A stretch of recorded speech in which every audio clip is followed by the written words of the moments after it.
All right. Good morning, everybody. Good morning, everybody. Welcome to September 3rd Finance Committee meeting. We will start with introductions to my left, please. Brittany Norris for the administration. Colleen Hampsey, Council Research. Mary Stefopoulos, Office of General Counsel. Philip Peterson, Council Auditor's Office. Kim Taylor, Council Auditor. Brian Parks, Council Auditor's Office. Good afternoon, Rory Diamond, District 13, The Beaches. Ron Salem, Group 2 at large. Nick Howland at large, Group 3. Good morning, Raul Ayres, District 11. Joe Carlucci, District 5. Will Lane, District 3. Randy White, District 12, just visiting. Kevin Carrico, District 4. Ken Amaro, District 1, Arlington, visiting. Good afternoon, Matt Carlucci at large, Group 4. All right. Well, thank you, everybody, for joining us today. I will tell you, I am feeling a little bit under the weather today, so if I get up in a couple times, it's because of that.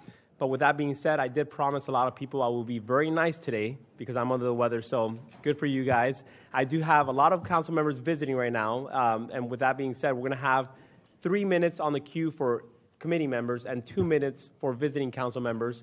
And then any presentations or anybody that comes up to speak on the podium will have 2 minutes as well. Just keep in mind that if anybody calls anybody to come up, just make sure that it's good to go with me, and then I'll approve for them to come up. Otherwise, they will not be able to come up. All right. We do have a full agenda today, and we're obviously going to be discussing the tentative millage rate and 504 as well today. So today, council members will be the day, and next week as well, to add anything. Otherwise, if we do it after October 1st, it's going to require a 2/3 vote. So currently, this is your last opportunity to add or take away anything that you guys want to add or remove into the budget. All right. I do have 3 agenda items that we're going to take up first before we get started in the agenda. And the first one will be Councilmember Johnson, and he's in the house. So welcome, Councilmember Johnson. So we'll be taking that one up first. It's number 36, 2025-0614, page 23.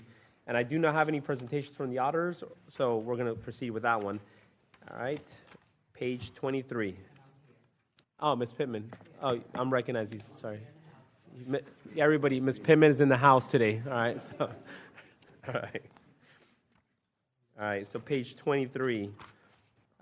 We have an amendment on this one. So we have an amendment, and we have a second on the amendment. All right, motion and second on the amendment. Auditors, please explain the amendment. Through the chair of the committee, the amendment attaches a revised Exhibit 2, which is your CIP, to correct the prior year's funding amounts for this project, and then also revised Exhibit 3, which is the parcel listing, identifying all the parcels that need to be acquired for this project to correct the identified parcels. Okay. I don't have anybody in the queue. We're good to go. So all in favor of the amendment indicate by saying aye. Aye. All opposed say nay. Amendment passes. Can we get a motion? Second. All right, we have a motion and second to move the bills amended. Nobody in the queue. So let's go to the ballot and record your vote.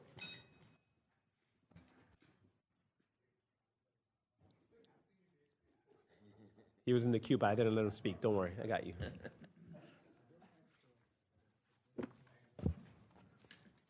8 yeas, 0 nays.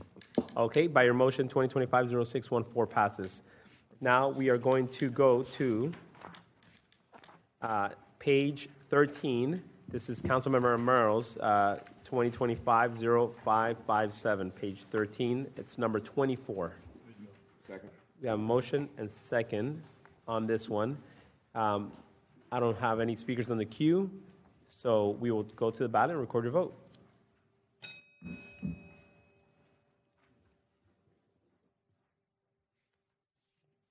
8 yeas, 0 nays. Okay, by your motion, 2025-0557 passes. Yes, sir, you're recognized. Mr. Diamond, go ahead. Thank you, Mr. Chair. I just want to commend my colleague for getting the transparency piece of my bill out. I mean, this is absolutely critical that we get this information out on the table.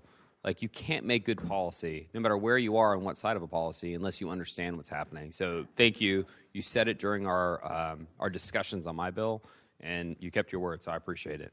And appreciate when the word of God doesn't always go against my bills, but thank you for this. All right, Mr. Amaro, you're recognized. Thank you, Mr. Chair. Thank you for your kind words, Councilman Diamond. I believe that we have that fiduciary responsibility as elected officials to demand transparency in everything. we're living in a culture of lies and misinformation, and in the end, I believe the truth exists. And since you mentioned God, I'm going to mention a scripture, John 8, verse 32. Jesus says, know the truth, and the truth will set you free. Thank you. All right, thank you. I'd like to recognize Councilmember Peluso's in the house as well today. All right. So last one will be, that we're taking up first, will be number 35, 2025-0613 on page 21.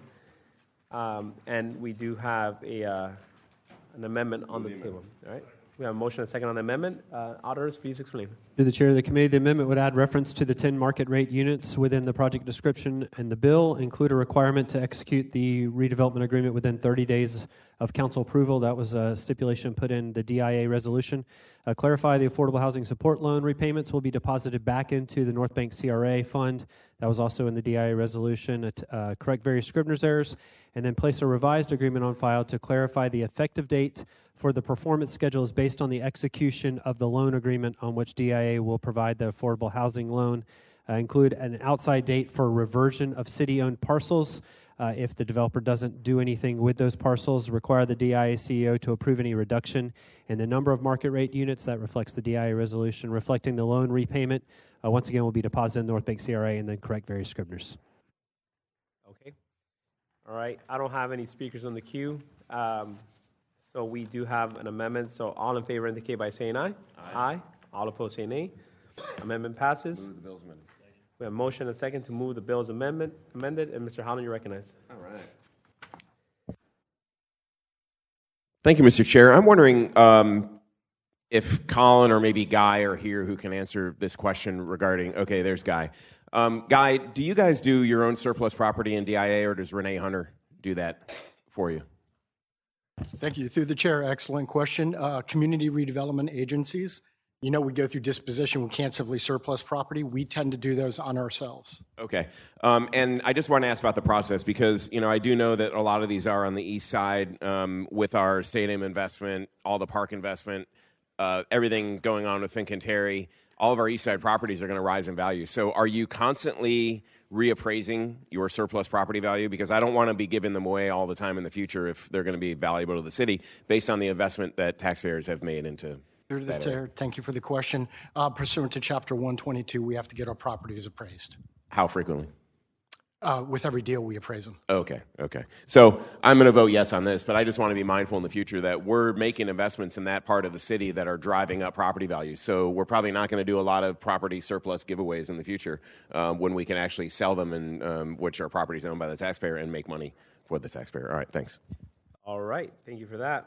So we let's go to the ballot, record our vote then.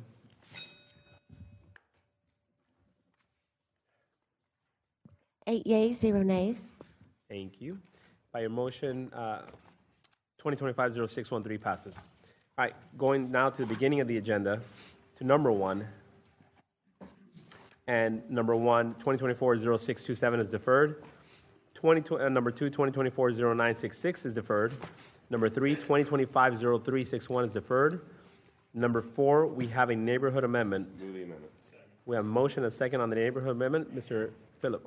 Through the chair of the committee, the neighborhoods amendment would reduce the appropriation of $8.95 million down to $5,572,100, where $572,100 would go to the radio communications fund to cover a shortage, and then $5 million would go to the group health fund to help contribute to that fund to bring it to what should be a net zero or just a little bit greater by year end. And then there are various Scribners.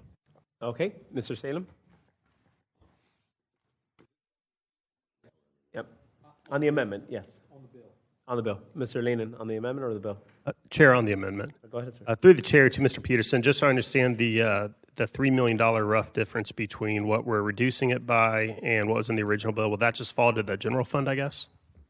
Through the chair to Councilmember Lenin, that would occur. However, a later bill that will fund the $39 million for the related development pulls about 2.3 from that, so it does leave about $800,000 that would fall to reserves.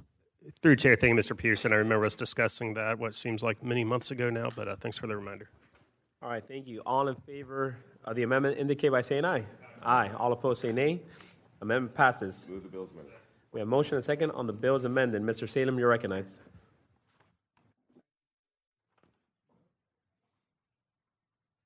Thank you, Chair. Y'all have heard me talk about this bill. This 5.7 million brings the healthcare fund out of the red into the black, and this will, if this passes, it will allow us to withdraw item number 6, 2025-457.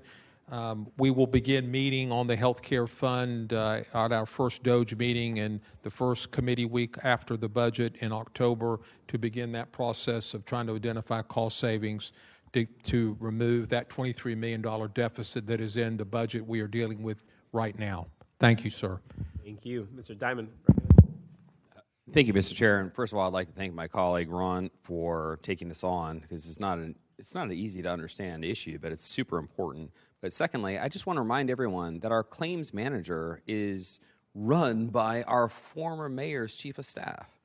And the fact that we couldn't put pressure on them for over a year because of this issue is very concerning to me. And I don't know that we can still put pressure on them because of these interconnected relationships. And so the public needs to understand that this is out there, right? When people talk about corruption and conflicts in Jacksonville city government, this is what we're talking about. And we need to put pressure on Florida Blue to manage our claims to save the city taxpayers money. Thank you. All right, thank you, sir. We have a motion and a second on the floor, so we're going to go to the ballot and recorded vote.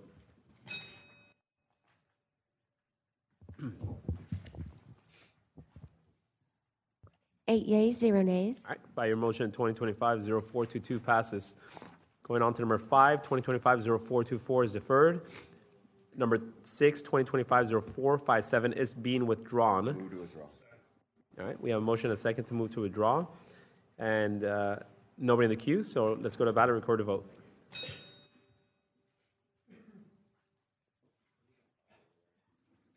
Eight yeas, 0 nays. All right, by your motion, 2025-0457 is withdrawn. Number 7, 2025-0472 is deferred. Number 8, here we go. All right, so 2025-0501, we have a recommended approval of tentative millage. Conversation now. And Mr. Holland, you're recognized. Yeah, thank you, Mr. Chair. I know we've all delivered our case for property tax relief at council and committee and a press conference.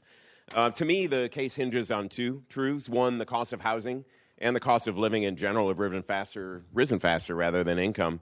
Second, that this government this year has collected more than it expected and more than it needs. And I've always made the case that if you give the government an extra dollar, it'll always spend it. So I'd rather leave that extra dollar in the hands of Jacksonville's families to spend as they see fit. We can deliver tax relief in this budget, and we should. We will hear two counter arguments. One, this only amounts to $1 per month per household. Well, look, to me, if you don't think every dollar matters, then you're out of touch with families that know every dollar matters and that are struggling now.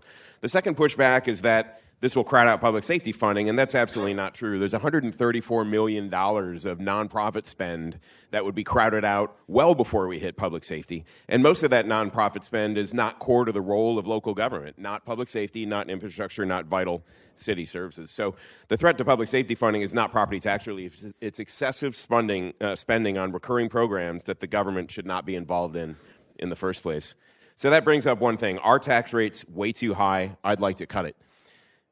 Rather, I'd like to amend this tax rate by dropping it 1/8 of a point, and that's my motion. All right, so we have a motion now. Before we take that motion, do we have a second for that? We have a motion and a second on that. I will like to recognize Ms. Taylor first to explain to the body and to the audience as to what we're doing right now, not just on this one, but the two that are upcoming, if possible, please. Yes, sir. Through the chair to the committee, you have 3 bills that you will take up individually. The first one is the General Services District tentative millage. The second one in 502 will be your beaches millage, and then in 503 will be your Baldwin millage rate. These will be for tentative approval, or they will be approval of tentative millage rates that you will take up and have public hearings on Tuesday night, on the 9th.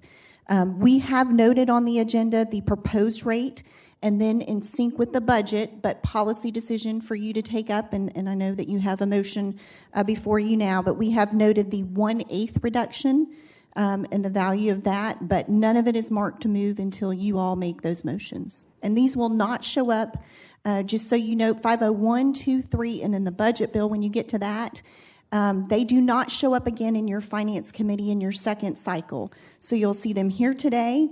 You'll take them up Tuesday night, the 9th, and then the last night on the 23rd for these 4 bills. All right, well, thank you. All right, Mr. Fopoulos? Thank you. Through the chair to the committee. So with respect to the amendment that was offered and seconded by Council Vice President Howland, so you have the information there on your agenda. Ms. Taylor may have gone over it briefly, but the millage levy that the amendment would provide was 11.1919. And that's what would be reflected in the legislation, assuming the amendment passes. All right, and so right now we have a motion and a second on the amendment to discuss the 1/8 reduction to 11.1919, as Mr. Fopoulos mentioned.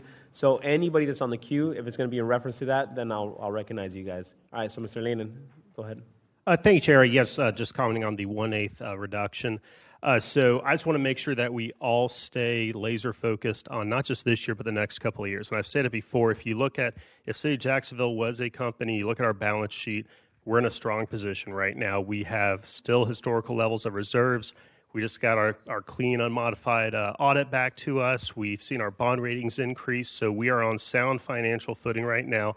I think what's made a number of us nervous here is what the projections look like. And the auditors have updated the Schedule B3. It certainly looks better than what it did when we started this process. And it also shows a smaller deficit than where we were basically a year ago. Last year, this time, we were projecting an $80 million deficit. Didn't turn out to be nearly that much.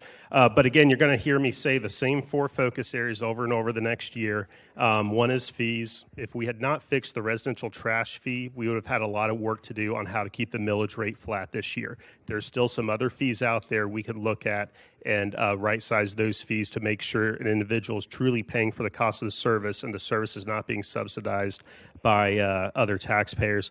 Cash completion grants, if you look at our projected deficit next year, 50 of the $60 million is downtown developer cash incentives. So if not for downtown cash incentives, we'd basically be projecting a flat deficit next year.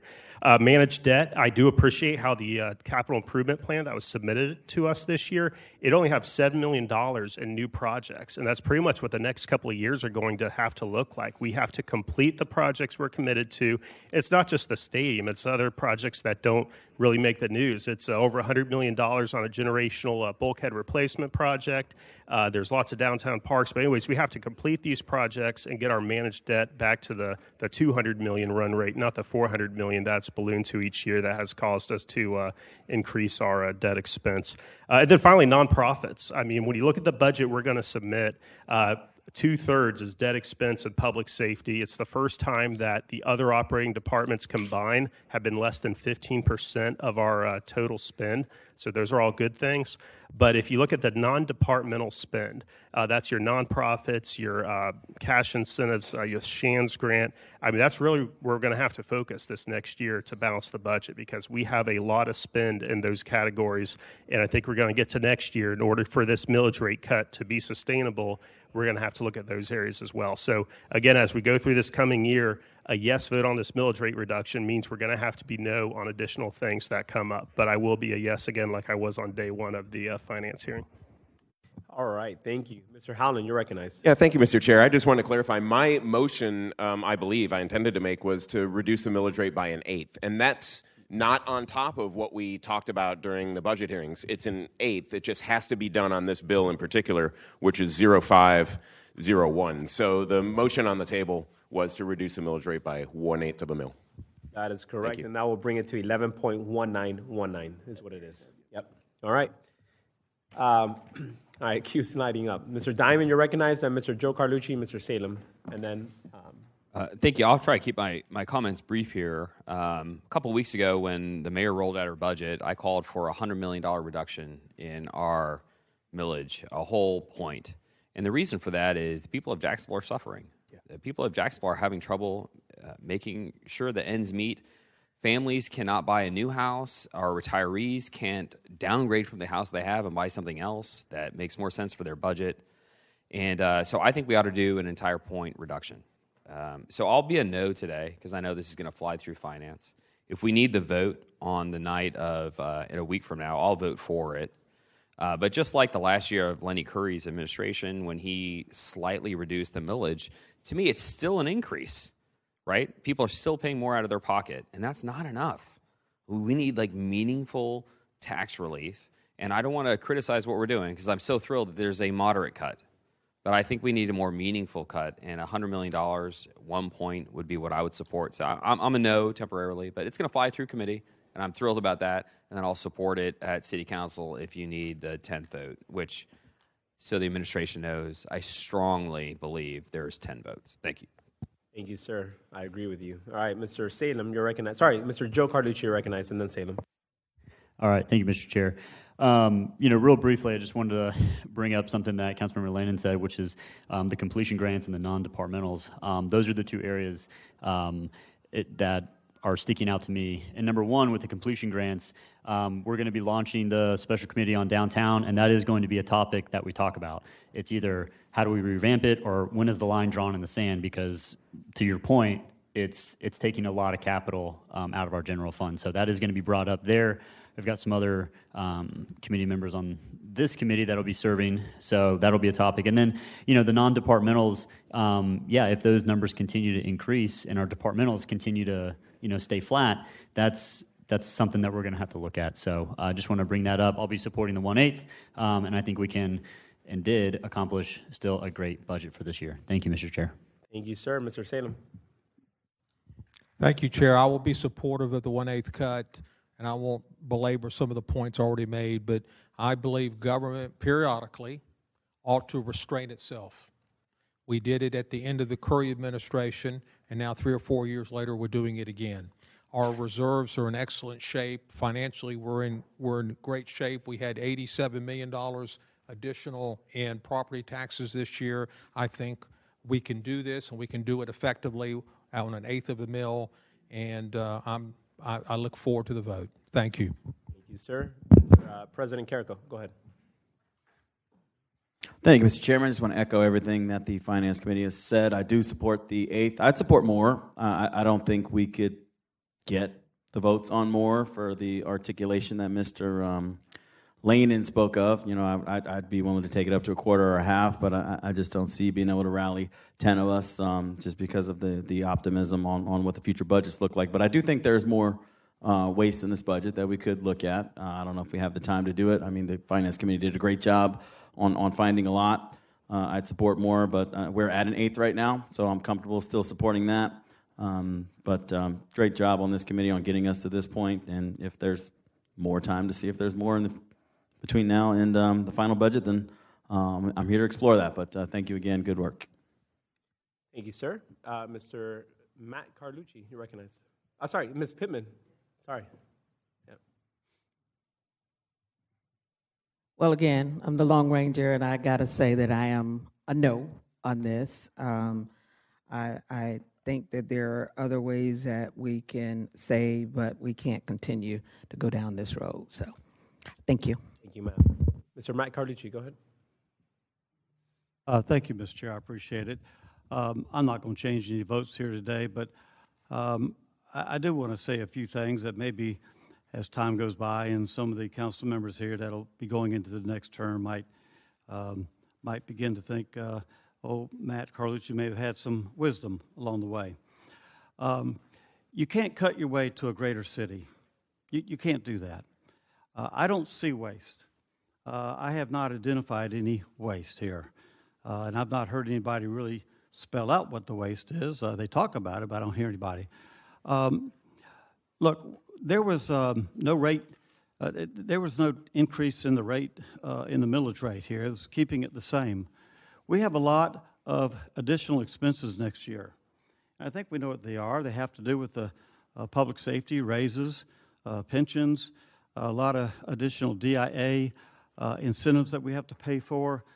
There's a lot of new expenses coming. And with that being said, we're digging ourselves into about a $13 million more of a hole. just so we can say we save bucks. We save people about $2 a month. Now, I know every dollar counts for Nick Hallen, and I get what you're saying, but in the big scheme of things, we've got to plan in the long haul, and we're not doing it here. We've got to learn to invest in our city. If we're going to become a great city, we have to invest. And that means we have to invest in our quality of life. And when you improve your quality of life, that's how you build the best environment for economic development. So I'm not going to take much more time because I ain't got but 15 seconds left. But I want y'all to think about that as you grow in your careers. And again, you cannot cut your way to a great city. You invest your way into a great city. Thank you. Thank you, sir. Mr. Johnson, you're recognized. Thank you so much for recognizing me, Mr. Chair. I had not planned to speak, but I wanted to say this. I'm a little more optimistic than Councilman Carlucci. I'm not sure if what I say will change hearts and minds, but I will share it anyway in the brief time I have. And, the people of Jacksonville, as was said so eloquently earlier, are suffering. I'm one of those people, right? I do not want to pay additional taxes. However, cutting the millage rate 1/8 of a point from our colleagues who say that it's out of touch not to do that shows how out of touch those colleagues actually are. It doesn't relieve suffering, it increases it, because this so-called relief, and I heard one of my colleagues say earlier that, if you give the government $1, they'll spend it. Well, maybe it's because the dollars need to be spent. Maybe because there's things that need to be done, but when you're out of touch, you don't understand that. What it means is there are going to be millions ripped away. I just sat in a meeting where we talked about streets and roads that need to be paved. We are nowhere near what the national standards are, and I won't rally off the information I got from this meeting, but we are well below where we should be for a city of 875 square miles as to the roads that need to be paved. And let's not even talk about the fact that we're saying that there's this cut that's coming that we want to have, but we are cutting it on the backs of our grandparents. Yeah, we did put some money back in Meals on Wheels, but there are still thousands of seniors who are sitting on a list who deserve the best of us, and we can afford to do that, as was said earlier. If we cut now, we will pay more later, and if we cut now, we will suffer more later.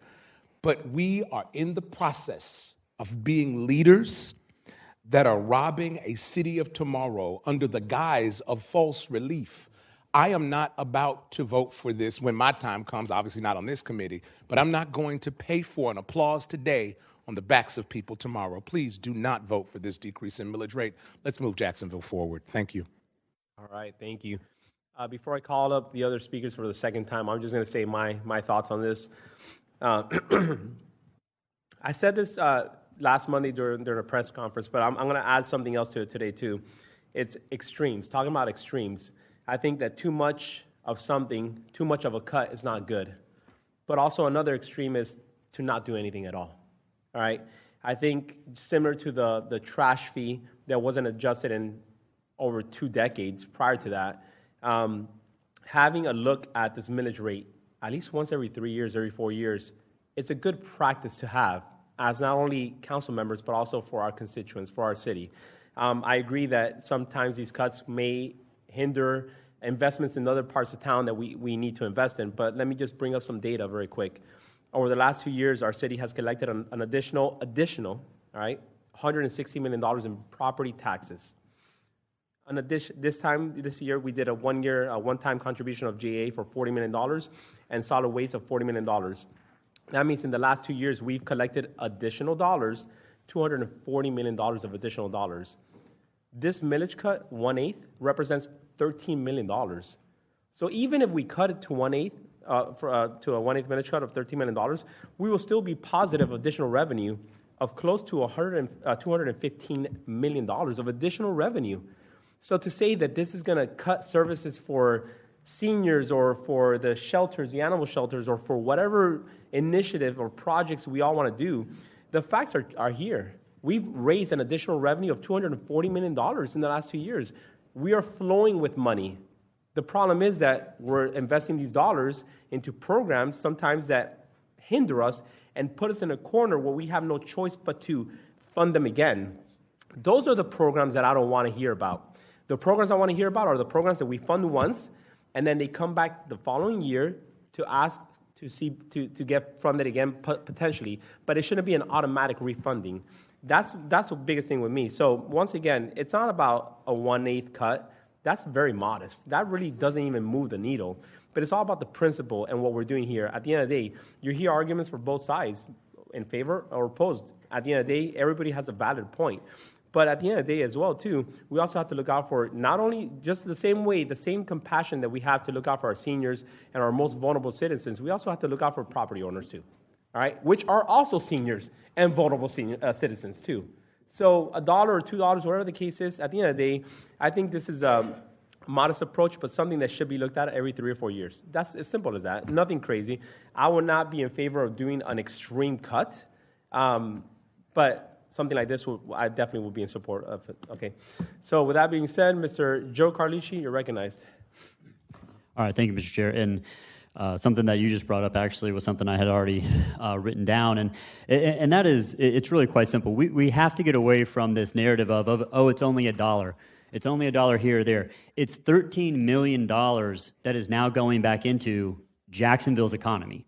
Whether it's people putting that money into retirement accounts, whether it's going out to eat, going to baseball games, whatever. It's $13 million that is now getting pumped back in to our economy. And quite frankly, that's what we need right now. That's what this city needs, and that's what really the whole United States needs right now, is a boost in our economy. So putting money back into the pockets of taxpayers collectively as $13 million to go back into the economy after we've reduced debt, after we've increased services, and after we've added to our emergency reserves, I think it's expected. I think it's expected. And when people email me and they ask about it, and I give them that response, you know what they say? Wow, I didn't know you did all that. Because all they're hearing is, oh, it's just $1. And that narrative is very misleading. And we have reduced debt, we have increased services, we've added to our emergency reserves, and I think it's an expectation that government should be looking out for the taxpayers' bank accounts, just like we're all talking about our bank account here at the government, at the city. So that's what I have to say, Mr. Chair. Thank you. Thank you for that. Mr. Diamond, recognized.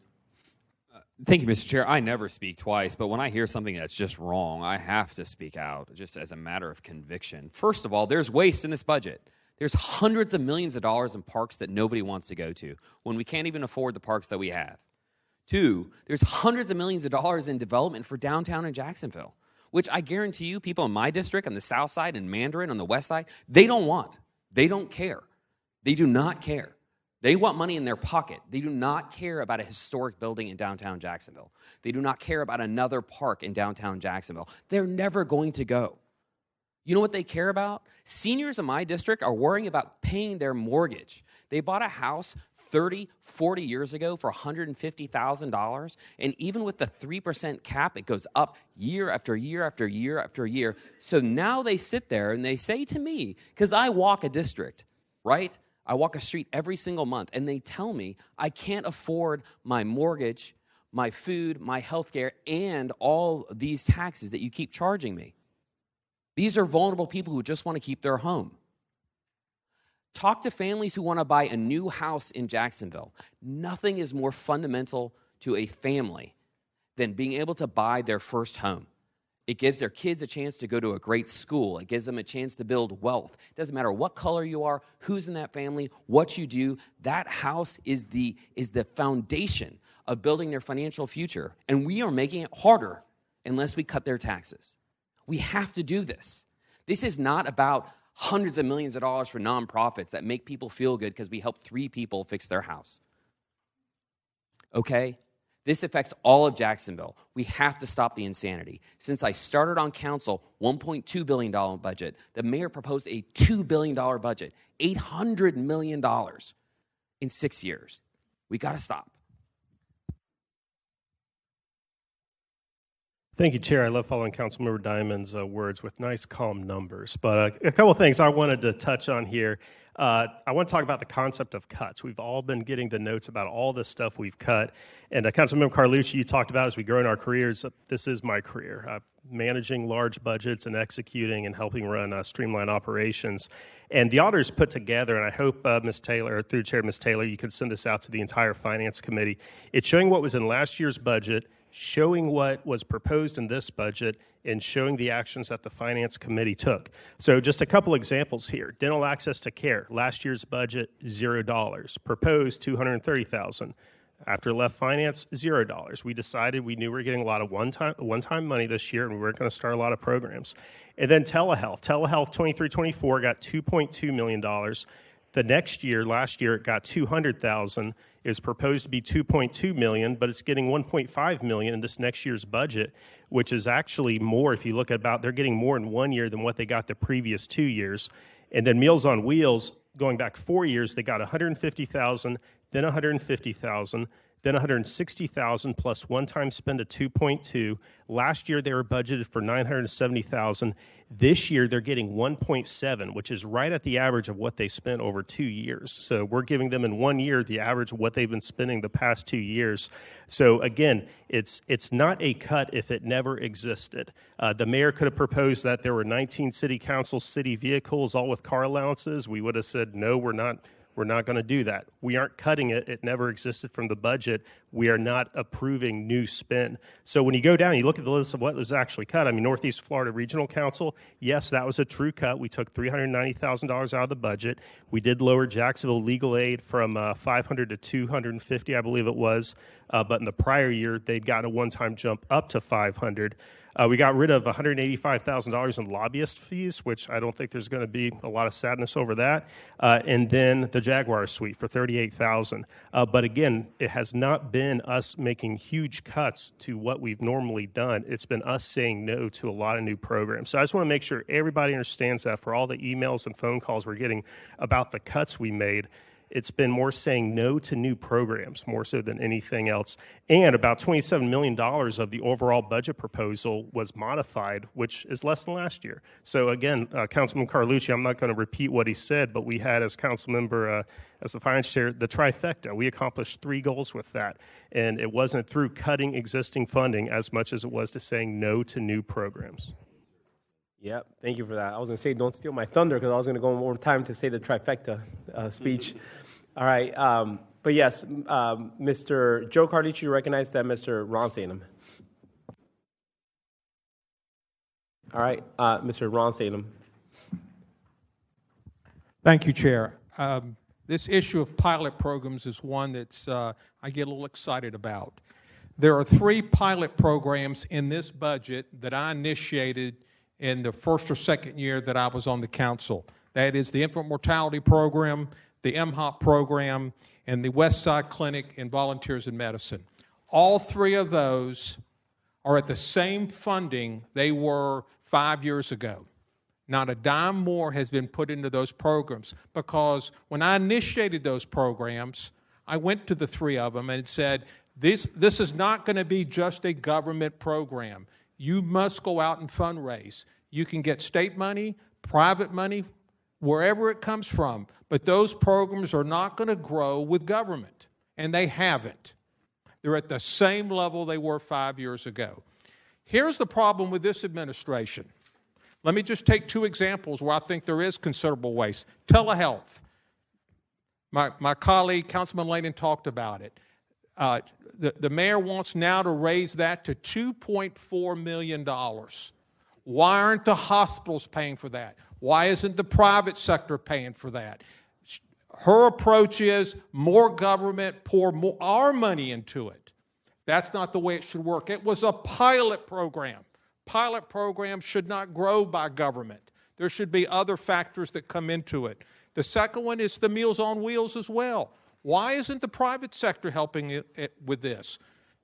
At the level she raised it, there's still 900 people going without meals. We have a very generous private sector.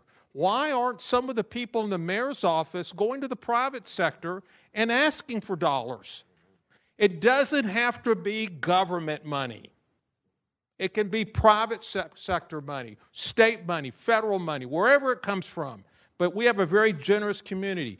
This administration is simply adding our money, government money, taxpayer money, when I have examples, 3 of them, that have been flat for 5 years. because I told them, any one of you go to Cindy Funkhauser with MHOP from day one. This is not going to be a government program. I've probably said it 50 times because I'm on their committee. So that's the problem here. Thank you. All right, thank you. Ms. Pittman, you're recognized, and then Mr. Joe Carlucci.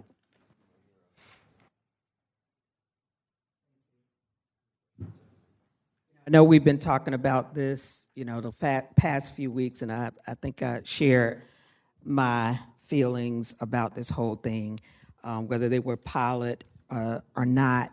But I think as council members, we still need to keep in mind that we were voted to ensure that we provide the demands of the community.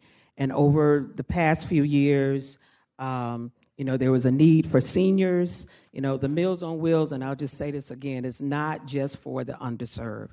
It's for any senior that's in this community. And so I want us to keep that in mind. And there are several other programs, as we talked about, the senior services centers that utilize. We can't get those dollars mixed up. And my thing is, if there's a demand for a service, we need to provide it. That's why our community voted for us to be on city council. So if there is a need, whether it's telehealth, and Councilman Salem, I don't know why other hospitals are not joining the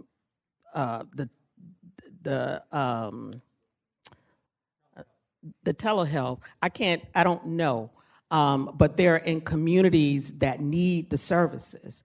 And so when you start a pilot program, you already know that there's a need. That's the reason for having a pilot program, and to see if there is a need, where to find the money to get it. And so, a lot of these services, I will say, are in 7, 8, 9, and 10 that's needed. And you know that. You're a pharmacist, you know those needs. And so I just always like to bring the human side of this because of demands. And also, we talk about getting government, federal government, state government, that's been cut across the board as well. So a lot of these nonprofits don't have the luxury of having fundraisers where you have even the corporations that used to give, $10,000 to an organization. They're now probably giving $2,000 or $5,000. And so that means you got to find, 4 other people that will make up that $5,000 that you were getting, or $10,000 from that one organization. And I've been in a nonprofit for 30-something years, and I share that with you all. The landscape is very, very different now. And so you're not getting the dollars or the partnerships that you had with public and private partnerships. It's just not happening right now. So I just wanted to, give my little 2 cents. I know I'm only one vote, but you all, I know y'all dollars and cents, but at the end of the day, we need to make sure that we take care of our community and the needs that is needed in those communities and neighborhoods. Thank you, ma'am. All right, your 2 cents went over by 2 minutes, but that's fine. All right. It's all right. That's why I let you speak. All right. Can we also make sure that the clicker rings, please? Maybe on top of that. All right. Mr. Joe Carlucci, go ahead. All right. Thank you, Mr. Chair. I just want to, again, make another observation, and this is for the media, that hopefully you will get the story right this time. But why don't you guys need to take a copy of this and notice all the black on here and fully understand what those blacked out areas mean, okay? So take that for what it's worth. And then the question also, the observation is this: the administration asked their departments to tighten the belt. That has been recorded and noted, and it was said earlier today. Hey, tighten your belts. So then when we come to finance and we tighten the belt on the non-departmental, they don't like it. So it's just part of government. They got to tighten their belts on the departmental. We're here to do a job, which is tighten the belt on the non-departmental. And for those of you out there that can't fully, put a non-departmental thing, It's all the nonprofits and all the things that are not a city department. City departments are essential services. Those are the things that we have to do, okay? Non-departmental, nice to do. And when that number gets really, really big because of all those black spaces turning into non-black spaces, it becomes a problem and it becomes unsustainable. That's the situation. That is 100% the situation. So thank you, Mr. Chair. Welcome. All right, Mr. Howland. Thank you, Mr. Chair. I was just going to leave a few last words. This property tax cut is a win-win. It leaves millions of dollars in the pockets of taxpayers, and it leaves the government with less money to waste. I think both from a Florida standpoint and a national standpoint, we're facing economic headwinds. Let's deliver property tax relief for Jacksonville families now. Thanks. All right. Thank you, Mr. Matt Carlucci, for the last speaker, and then I'll go last words too. Okay, thank you, Mr. Chair. I appreciate it. Listen, colleagues, I've heard my name mentioned a couple of times. I'm not trying to hit hot buttons here. I'm talking to you as a friend, and I have to be honest with you. Sometimes it's difficult for me. It's tough. Look, you will grow because we never quit growing. We never quit growing in the way that we see the world, the way we see our city that we love. I'm trying to speak to you as a senior statesman, if I might say that, because I've been around the block a long time and many times, and I've seen so much. Look, there's a difference between cuts and enhancements. Enhancements mean, and particularly with the budget where the millage rate wasn't increased, enhancements are a way that actually take your city further. They enhance quality of life. They enhance opportunities. They enhance the care that we give to our people. They enhance the way people think about our city. Those are all the things that put together the equation that leads to an environment for quality of life and a better economic development. Health, care, dental, telehealth. We can always find excuses to say somebody else can fund it. But this is our opportunity to do our part. And we didn't raise the millage rate doing it. So, look, I know I'm not going to make any changes of the votes. Everybody's dug in. And you can smirk if you want to, Mr. Howland, I see it. But I'm just going to tell you, I'm giving you my best. Do with it what you want and think about it through the next coming year. I appreciate the hard work you've done, Mr. Arias. I've been there 3 times, and I know it's hard, and I want to say you've done a good job at the point that you're at right now. Thank you. Thank you, sir. All right. I'll be the last one, and so very simple. Thank you, Mr. Carlucci, for those words. Quite simply, it's the trifecta, as Mr. Lehman recognized earlier. That was reducing debt. That was building the reserves by actually putting money into the reserves, and now by lowering taxes. We literally did all these 3 things, which haven't been done in many years. We did this during this budget process, all while still supporting first responders and our public safety. We didn't even flinch. That is 100% fully funded. We did all that by not only adding money to our budget by increasing telehealth and Meals on Wheels, because Meals on Wheels was $150,000 last year and previously as well. We increased Meals on Wheels to $1.7 million. So when people say we're cutting, as Mr. Lehman said, we haven't cut anything. On the opposite, we've actually increased it. We did all that, still being able to lower taxes. So I don't understand what the problem is here. Like, why are we even having this conversation? We are literally doing a win-win for everybody in Jacksonville. And I think when you guys reflect, it can't be about just give, or just take. I think it needs to be both, give and take. We need to be able to reduce taxes in this case, but we also need to give back. And that's what we did as Finance Committee. We gave back. We gave to that, like I said, Meals on Wheels. We did telehealth. Children's Services, $2 million. We also fully funded the additional increase proposed ask for $2 million of Children's Services to KHA. So at the end of the day, when we're looking at everything in life, life is a compromise. Let's compromise. We've given literally what you guys have wanted. let's also get some of what we want too. And we want a millage cut. That's all it is. So for anybody that doesn't agree with me, like I said, you guys are going to be able to vote next week. But I think this is a fair compromise for all of Jacksonville. And ultimately, you know, at the end of the day, guess who's winning here? Everybody in Jacksonville is winning. Everybody, not just property owner, not just the elderly, not just the children's services, not just the telehealth people. Everybody's winning. So at the end of the day, let's just move on and take action on this now. So we do have an amendment and a second on the floor for the 1/8 reduction of the 11.1919 millage levy. And all, we're going to take a hand vote on this. All indicate by saying, by raising your hand in favor of it. All right? Nobody's on the queue. All right. And then all opposed, raise your hand. Okay, so amendment passes. All right, and now, go ahead, sir. Move the approval of tentative millage as amended. We have a motion and a second to move the approval of tentative millage as amended. All right, any speakers in the queue for this? No? All right, so let's take action on this ballot vote for this one.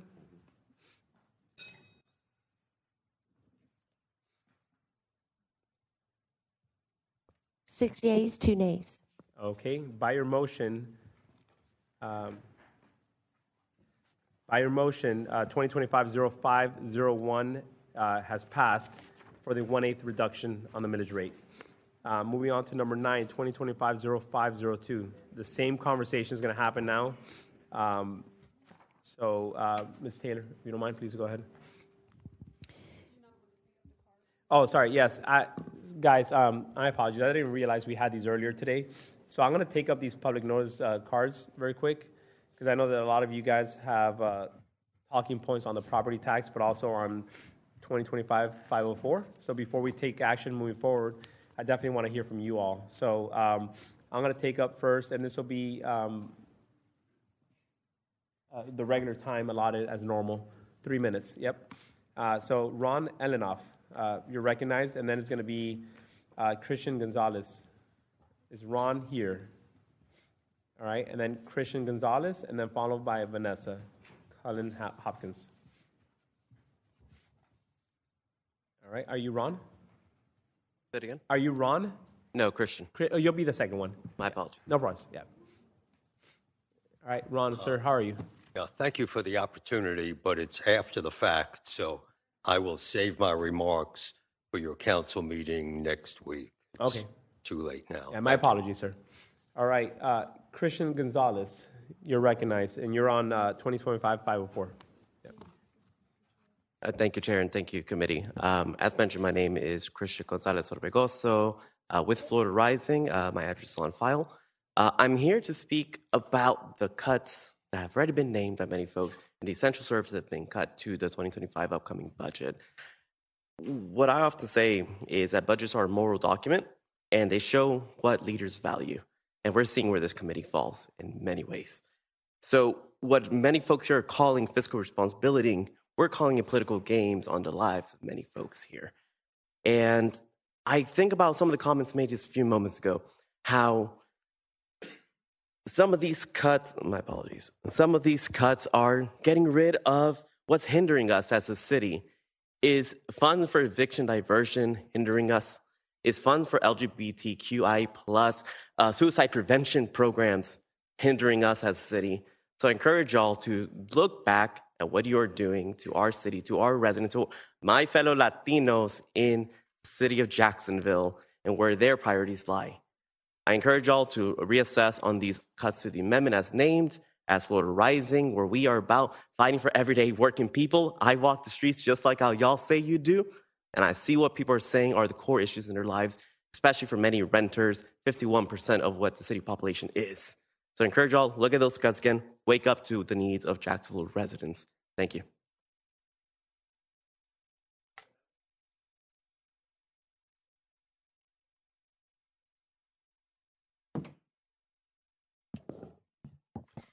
Thank you for allowing me to speak.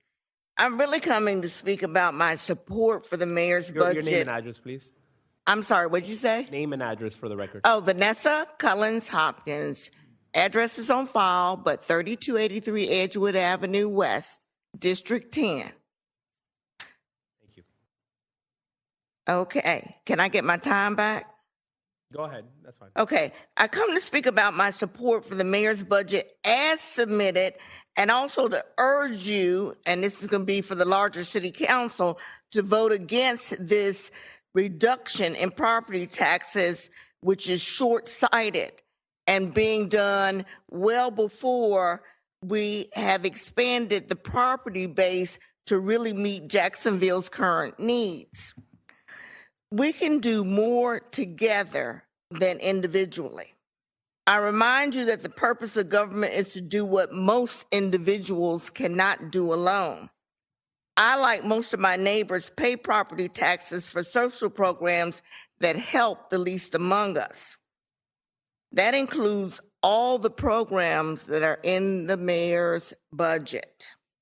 The 1/8 millage reduction amounts to a Chick-fil-A combo and milkshake once a year for me. I readily give that up for the social programs. I'm a senior. I pay property taxes on several properties, and I readily give up that 1/8 millage decrease. We need the property taxes and the social programs that are in the mayor's budget. The goal is for us to, as Councilman Carlucci said, make this a great city. And in order to do that, we have to expand the tax base.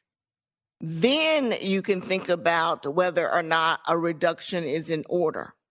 Right now, we don't have enough revenue to do the things that are needed in this city to make it a great city.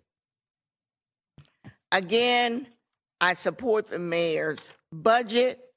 I do not support, and I'm clear with the people in my community that they also do not support the cuts in the social programs. Meaningful tax relief comes through expanding the tax base.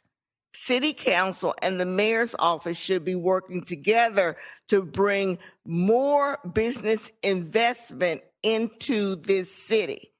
Now, that's probably going to begin with what's going on with the stadium and the Jaguars, but you need to let that play out a little bit before you start reducing taxes. We still have so much need in this city. Thank you. Thank you, ma'am. All right, Rosemary McCoy, followed by Stephen Johnson.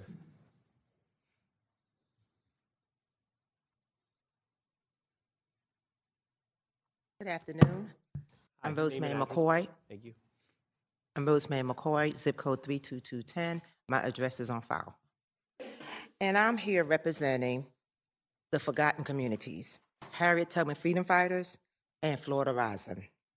Today, I'm asking each one of you, first of all, to pay attention. That would be very nice to start with. I'm asking each one of you to reconsider. Now, I know we're not supposed to say your representative name, but this gentleman over here, he spoke the truth, and we should be enhancing this city, not dividing this city. Some of you think that this millage is going to help. I own properties also. And just like the young lady just said, you can have it. You can take it back. I don't want it. Because you know what? It's an insult.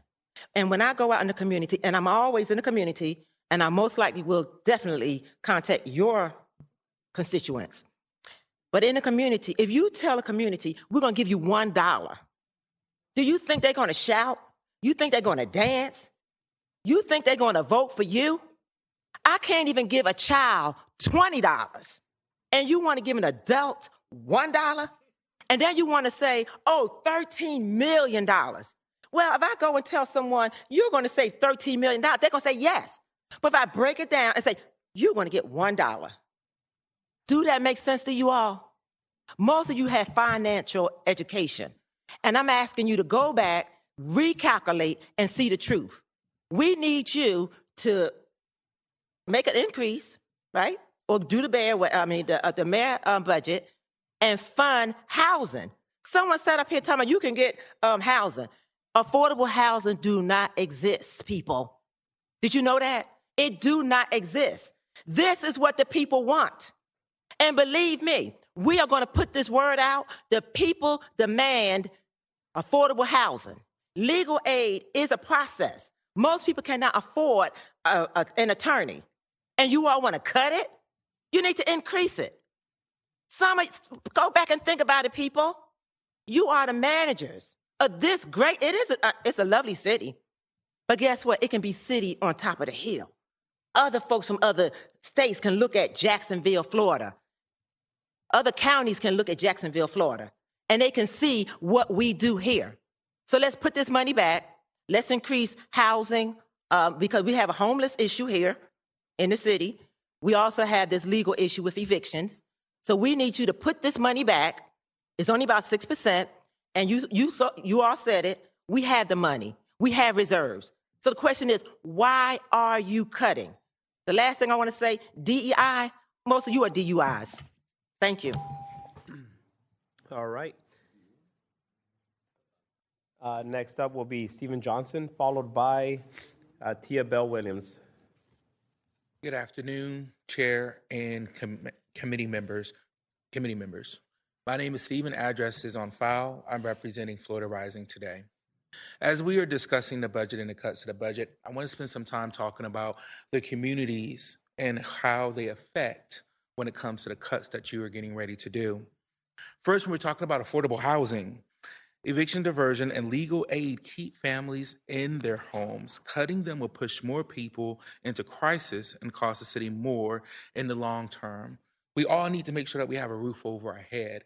And if there's resources out there to help us, again, as the community that you represent, we need to make sure that we keep them.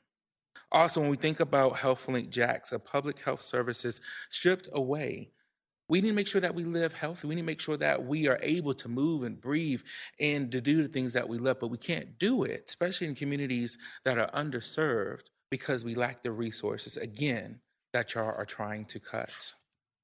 Also, when you think about the legal aid and eviction diversion, those are protections for renters at risk.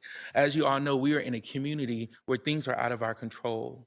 Jobs are becoming less and income is becoming low. And again, when it comes to these resources, we want to keep roofs over our head. We want to have stability, but we cannot do it alone. And those resources that you are cutting will hinder that. Also, when you think about immigration services, forcing workers to act as deportation agents and scaring families from seeking help, moving people out of the city that you want to bring people into. Again, it all goes back to the budget and things that you're trying to cut. And then when you're thinking about DEI programs and LGBTQIA and youth support, cutting these services is only hindering us and moving us away from a city that you call and love and that you represent, and we do the same. So, in closing, when you're thinking about the budget, think about how the budget is for the people. Think about how the budget should reflect and reflect care, fairness, and communities. Also, it's not about you or your political agenda. Also, keep in mind that Floridians deserve the freedom to choose, the freedom to govern ourselves, and the freedom to invest in the quality and resilience without any fear of things taken away. I leave this to you, and I actually ask and demand that you do not vote with the current cuts that are in place. Thank you, Stephen, representing Florida Rising and the community. Thank you, sir. All right, I have Tia Bell, and followed by Monica Davis, and then Blake Harper. That'll be the three speakers. Good afternoon, everyone. My name is Tia Bell Williams. My address is on file, zip code 32216. I represent Florida Rising as well as myself as an individual business owner and one that has previously been homeless myself. So I understand all the ins and outs that goes in trying to balance the budget and surviving and all of those things. So I'm going to be brief, and bear with me. I'm a little nervous because I'm really passionate about this. A person's heart, you can see in how they spend their money and how they invest their time. To cut essential programs, whether they're needed in one part of the city or the other part of the city, Jacksonville is still one city. So it doesn't matter if you represent the north or south, east or the west. If there is a need in the city, it is your job to make sure that it's fulfilled. That's why you're here. So I'm going to stick to my points. This committee's suggestions of cutting funds to keep people and families in their homes reflects an adversarial relationship to the people that put you in those seats.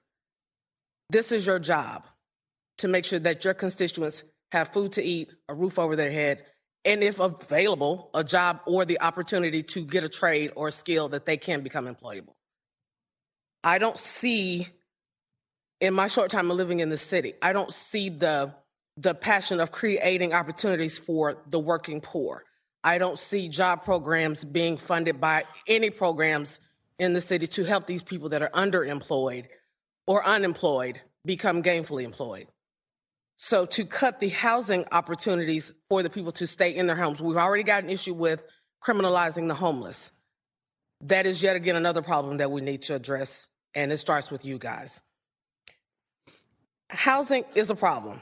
Affordable housing, greater a problem. I've worked in real estate for 27 years. I've only been in Jacksonville 3 years. And I see firsthand the impact of poor housing conditions.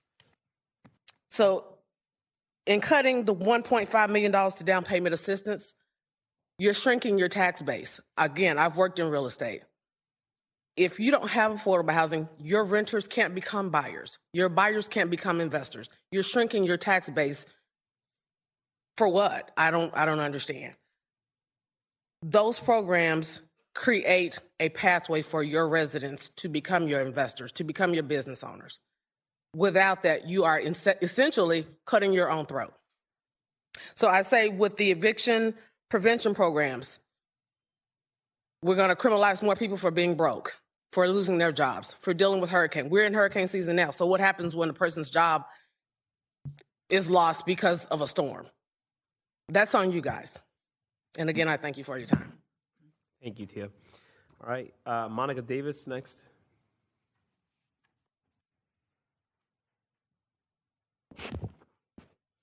Good afternoon, Chair and the members of the Finance Committee, and I hope you do feel better, Chair. My name is Monica Davis, and I'm from the zip code 32210, and my address is on file. I am a concerned resident of Jacksonville. I am urging you to reconsider the proposed cuts to the mayor's budget for 2025-2026, particularly those that slash over $7 million in total housing initiatives, as well as essential services for our seniors, our most vulnerable residents, and our working families.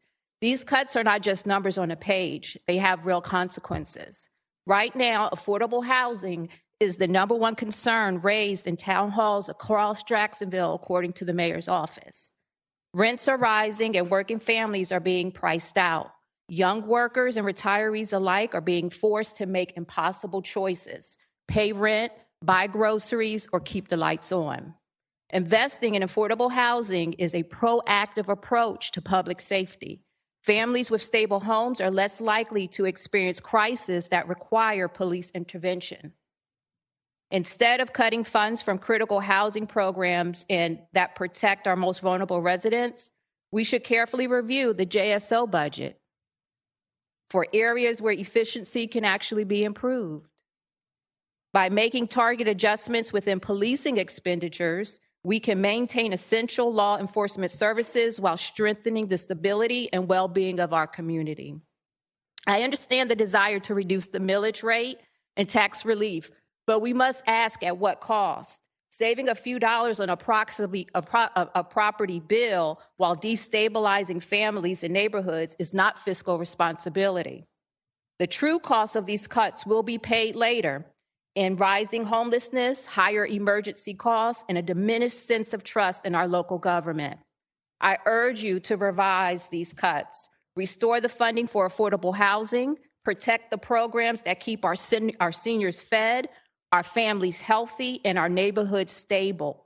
Let Jacksonville be a city that invests in its people and not cut them out of the budget. Thank you, Monica. And last is Blake Harper. All right.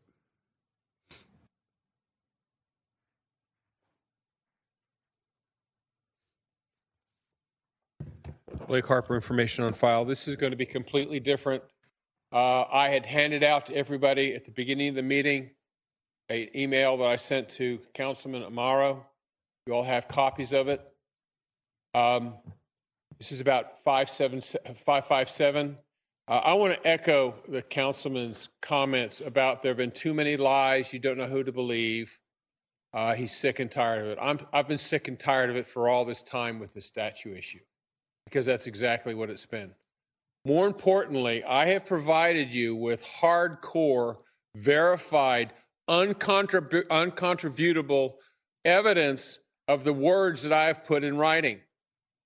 You need to remember that there was a neighborhoods committee meeting that disappeared from the website. If there's any dishonesty and deception that we're talking about, that is probably the best example of it. The reality of it is that the 5-year strategic plan that you all had voted for was a resolution. And this whole nonsense of the James Weldon Johnson renovation project was an attempt, a successful one, to get around a well-understood requirement of the city council to have a conversation about 4 different options with regards to the Confederate monuments. That's exactly what happened. There were deceptions, and I've documented it. I stand by it, and I'll speak it in court if I have to. But the reality is this: 557 cannot be a resolution. It does not carry the force of law. And for you to get the information you need, it needs to be that. The second thing, and just a point of fact for you, this letter from the governor's office, that I've been waiting for that for a while. That was in May. Okay? The governor denied a state statute that had expired 220 days before an application for $1 million was put in. Now, the fact that you guys are leaving the state grants off of 557 is atrocious. Each one of you have the information necessary to move to make that change. I don't know why you haven't done it. You're obligated, you have the facts in front of you to know that there are material issues at hand.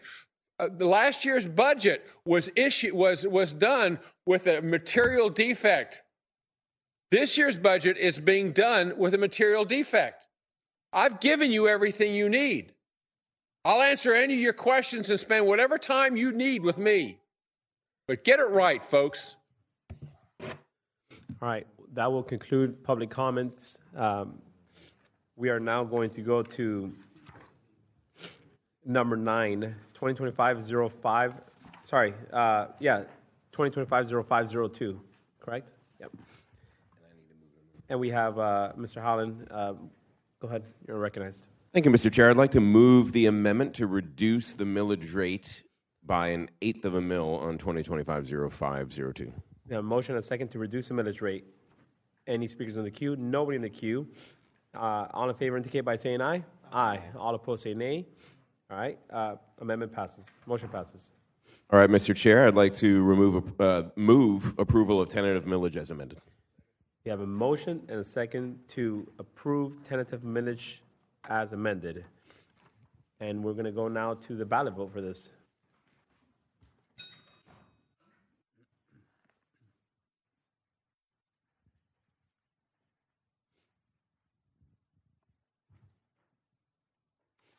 Five yeas, 2 nays. All right, by your motion 2025-0502, millage reduction passes. Number 10, 2025-0503. Mr. Howland, you're recognized. Thank you, Mr. Chair. I would like to move an amendment to reduce the millage rate for 2025-0503 to 9.4208. Yep. Which, yep, that's the amendment. All right. So we have an amendment on the floor and a second to reduce the millage rate to 9.4208. No speakers on the queue. We have one. Mr. Holland, go ahead. Actually, let me ask the auditors, just for clarity for everybody, why it's not 1/8, why it's 9.4208 on this one. Ms. Taylor. Through the chair to Council Vice President Howland, we are following the interlocal agreements, and we are required to have a minimum 18.8% differential with the rate that you are adopting, which is 11.1919 for the GSD. Okay. All right. So all in favor indicate by saying aye. Aye. All opposed say nay. All right. Amendment passes. Mr. Howland, you're recognized. All right, thank you, Mr. Chair. I move approval of tentative millage as amended. We have a motion and second to move approval of tentative millage. Mr. Diamond, you're recognized. Thank you, Mr. Chair. I won't belabor the point because this one hits right at my district. I just want to explain to my constituents that I want a bigger tax cut because this is still a tax increase on my district. Thanks. Did I get Baldwin wrong? Well, that's what I meant with the beaches. Thank you. Right. All right. With that being said, we're going to go to a ballot vote.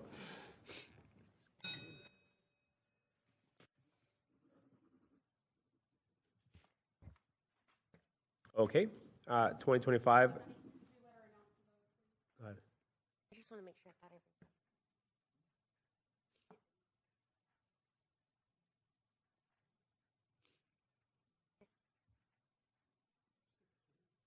It'll be the same two. 6 yeas, 0 nays. 2 nays. 6 yeas, 2 nays. All right. By a motion, 2025-0503, reduction to a 9.4208 millage passes. Mr. Holland, you're recognized. Sorry, I was just getting ready for the next Oh, one, okay. Mr. Chair. All right. Now we're going on to number 11, 2025-0504. We have a substitute. And move the substitute. We have a motion and a second on the substitute. Ms. Taylor?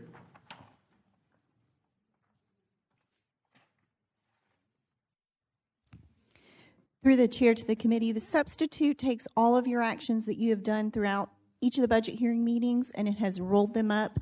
We also separately will have an amendment to take up when you're ready for that motion to some additional items that have occurred, and we're able to bring some things above the lines, but we'll talk about that after the motion. Okay. All right. I do have two speakers on the queue on the substitute. Want to make sure it's not on the amendment. All right. Mr. Diamond, you're recognized. Thank you, Mr. Chair. I'm going to support the substitute today. I don't think I've ever supported a budget, and looks like I'll be voting for this one if it maintains most of the cuts that are in there. There's probably a threshold where I just can't hold my stomach any further. But look, this budget is as close as I've ever seen to one that crosses the line into the realm of actually cutting unnecessary spending while also preserving police, fire, picking up the trash, and paving the roads, which is what I think our government should be doing. So, again, want to commend the committee for doing what was hard. Like a lot of slings and arrows. I'm used to it, but I don't think everybody is. And so I really appreciate the hard work you all did, that we did as a team. And, look, I'm going to support the substitute, support the budget today, and I hope it makes it like this all the way through the budget process. Okay. Thank you for that. Mr. Matt Carlucci, you're recognized. Mr. Chair, I am just wanting to know through you or through Ms. Stefopoulos, through you, on a request I want to make, and I'm not sure if it's the right time or not the right time. So with regards to the Strategic Contingency Fund. So You may. Thank you. To the chair, so currently you have a motion and a second on the substitute on the floor. However, I do believe you have a technical amendment that would be taken up. And then if there were other council members that had amendments that they would like the committee to entertain, I would recommend that you call for those after the technical amendment is voted on, just so we can get that auditor amendment out of the way and then take up anything else. And that would be the appropriate time for Mr. Carlucci to offer whatever he intends to offer. Sure. And I'm pretty sure there's other people that want to offer amendments too. So after that technical, we'll go to you, sir. Okay, thank you. All right. We have a motion and a second on the substitute. So we just hand vote, or what is this? Huh? Hand vote. All right, cool. All in favor, raise your hand. All right. All opposed, raise your hand. Mr. Chair, so really what we should do is, I know the substitute's on the floor, however, you have some amendments. Okay. So I would recommend that you have somebody move and second the auditor amendment. Move the auditor amendment. We have a motion and a second to move the auditor's amendment. And Ms. Taylor, go ahead. Thank you. Through the chair to the committee, we have just a few technical amendments for cleanup for you. You'll recall on the FOP Foundation, it was placed below the line during wrap-up. We do have a term sheet that is ready to be attached to the budget ordinance. It will be for the same programs previously for fallen officers, training, and then donations to other charitable organizations. So we recommend to move that above the line with having that term sheet. We are clarifying those intended uses, and also it would need a waiver of 118.301A33, which will allow the FOP Foundation to use a portion of their dollars to make those charitable contributions. So you would need a waiver of the ordinance for that. Item number 2 is moving the funding for the Salvation Army emergency bed shelters of $100,000 above the line. We do have a finalized term sheet for that. And then the next one is moving the Florida Black Expo Excellence Fest, the $100,000 above the line. We have finalized that term sheet.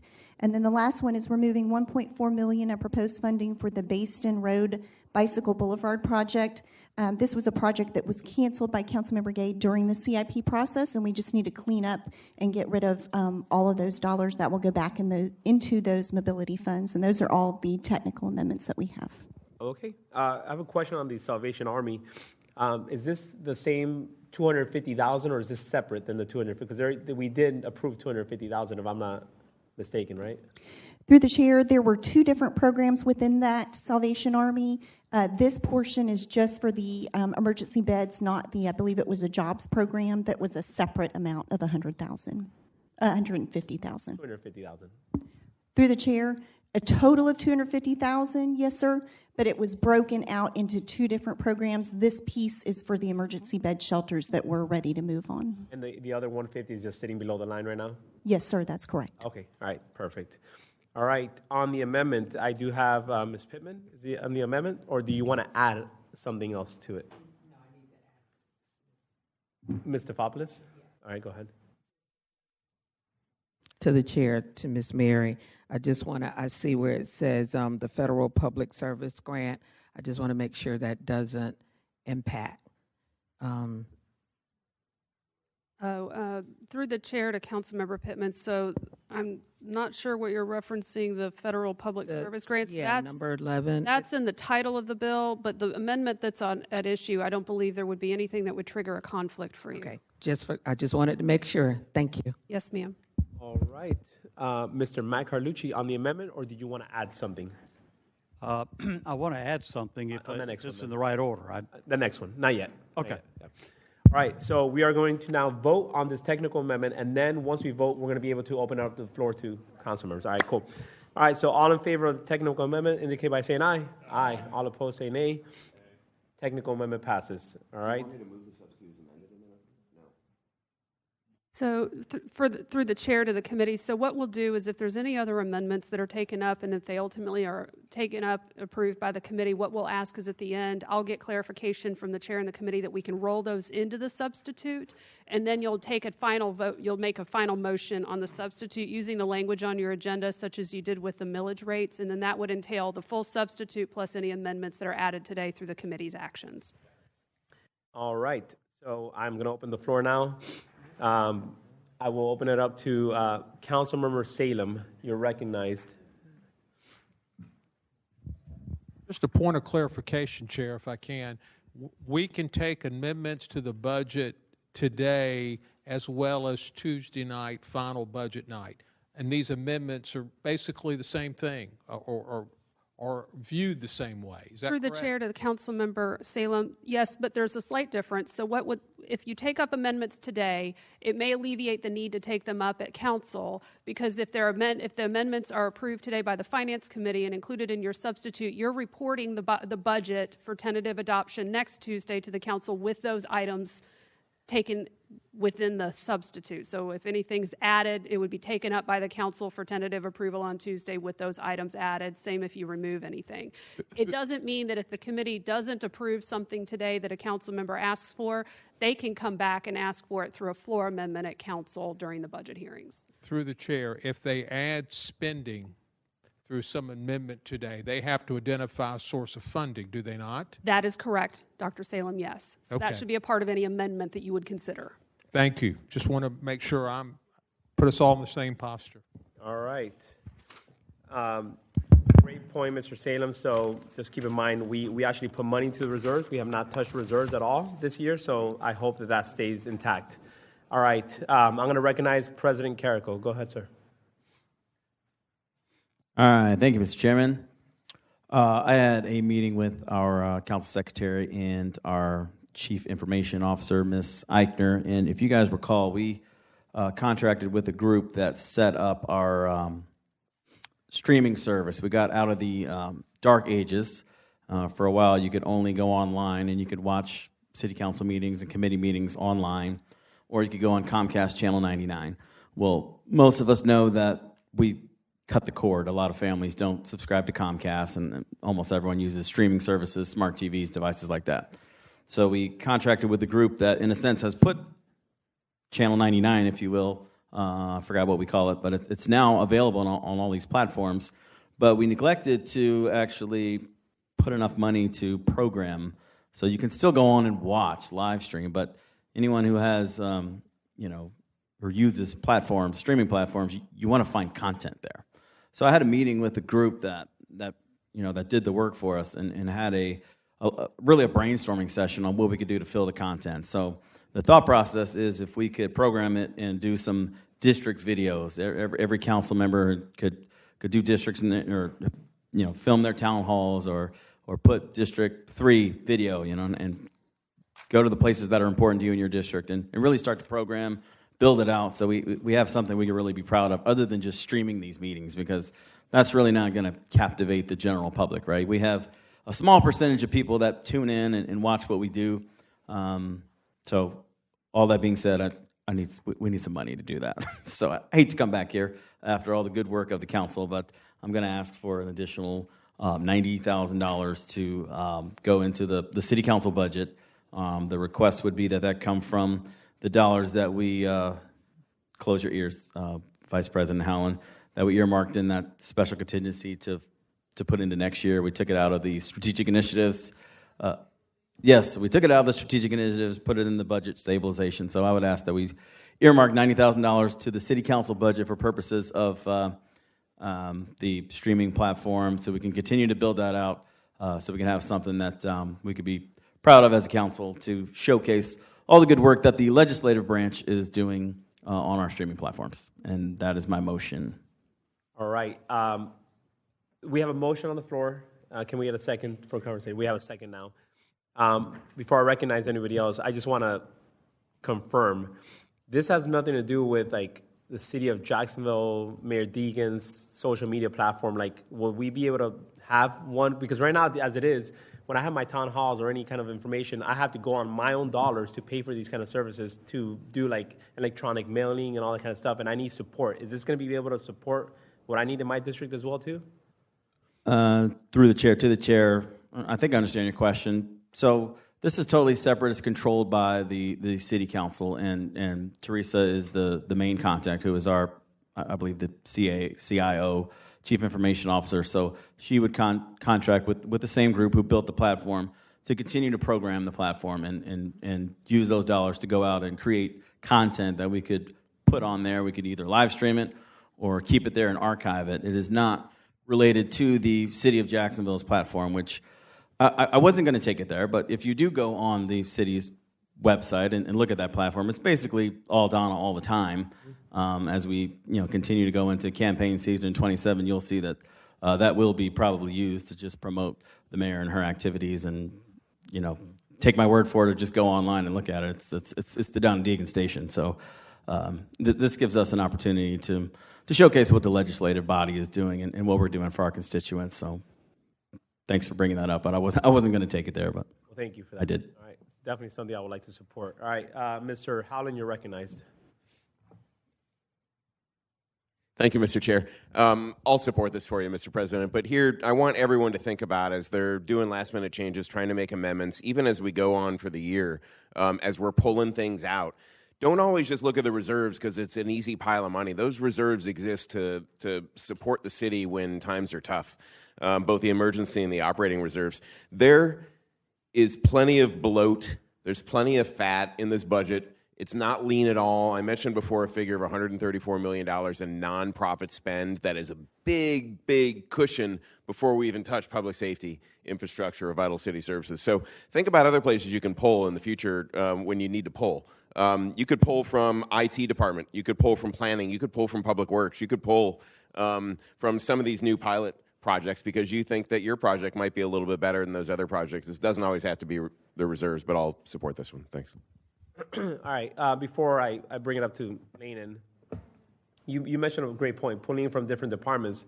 Where is the City of Jacksonville social media platform currently housed? Can we just pull it from that department to just fund what we need to fund here, Mr. Stavropoulos?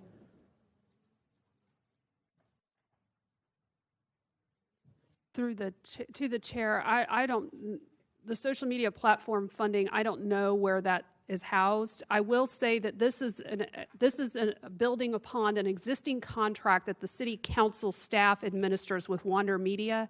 You all may recall when that came up for original approval. So the contract is overseen by the council secretary and executed through the legislative branch. So it's not tied into the social media aspects of what the administration may be overseeing.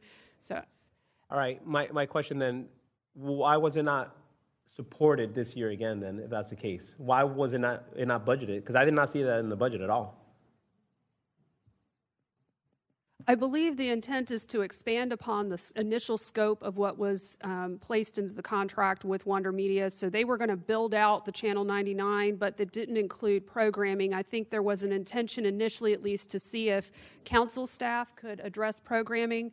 But I think that they would like to allow Wander Media to assist in that endeavor. And Ms. Eichner is now here and can address some of these questions, I believe. I'll call you, ma'am. Yeah, if you want, come to the podium. But just one more question so you could hear this. If we funded it last year at whatever it was, 100 or 200, I don't even know what the number was that we funded, 100,000, the obvious point would be to fund it again this year to produce content, to have it up and running. So was there no funding added to it this year? Ms. Eichner, you're recognized. Teresa Eichner, City Council, PIO. So through the chair to the committee, we were not far enough along in that original contract to be at the point where we are today.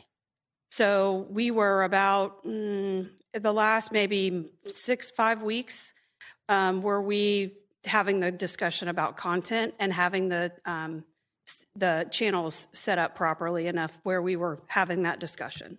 So it's just been recently that conversation started. Okay, I get the timing of it, but the fact that it was already funded last year, the obvious would be to fund it again this year for programming, because now we have a platform, and if we don't have program, then we just wasted 100,000 just having a platform sitting there. So it would be obvious that we should have it funded again. My question is, why wasn't that funded? So to Mr. Holland's point, can we just not take that money from a different department versus going to the, what do we call it, the budget stabilization? Because at the end of the day, we only have $2.7 million in the budget stabilization. That's all we have. So can we not take that away from that department that houses the COJ social media platform or the whoever makes videos, whatever community department that is? I'm not sure what to call it, but IT, is that IT? Mr. Salem, you're recognized. Chair, isn't that funding in the mayor's office under public information for her social media? That's my recollection. Ms. Taylor?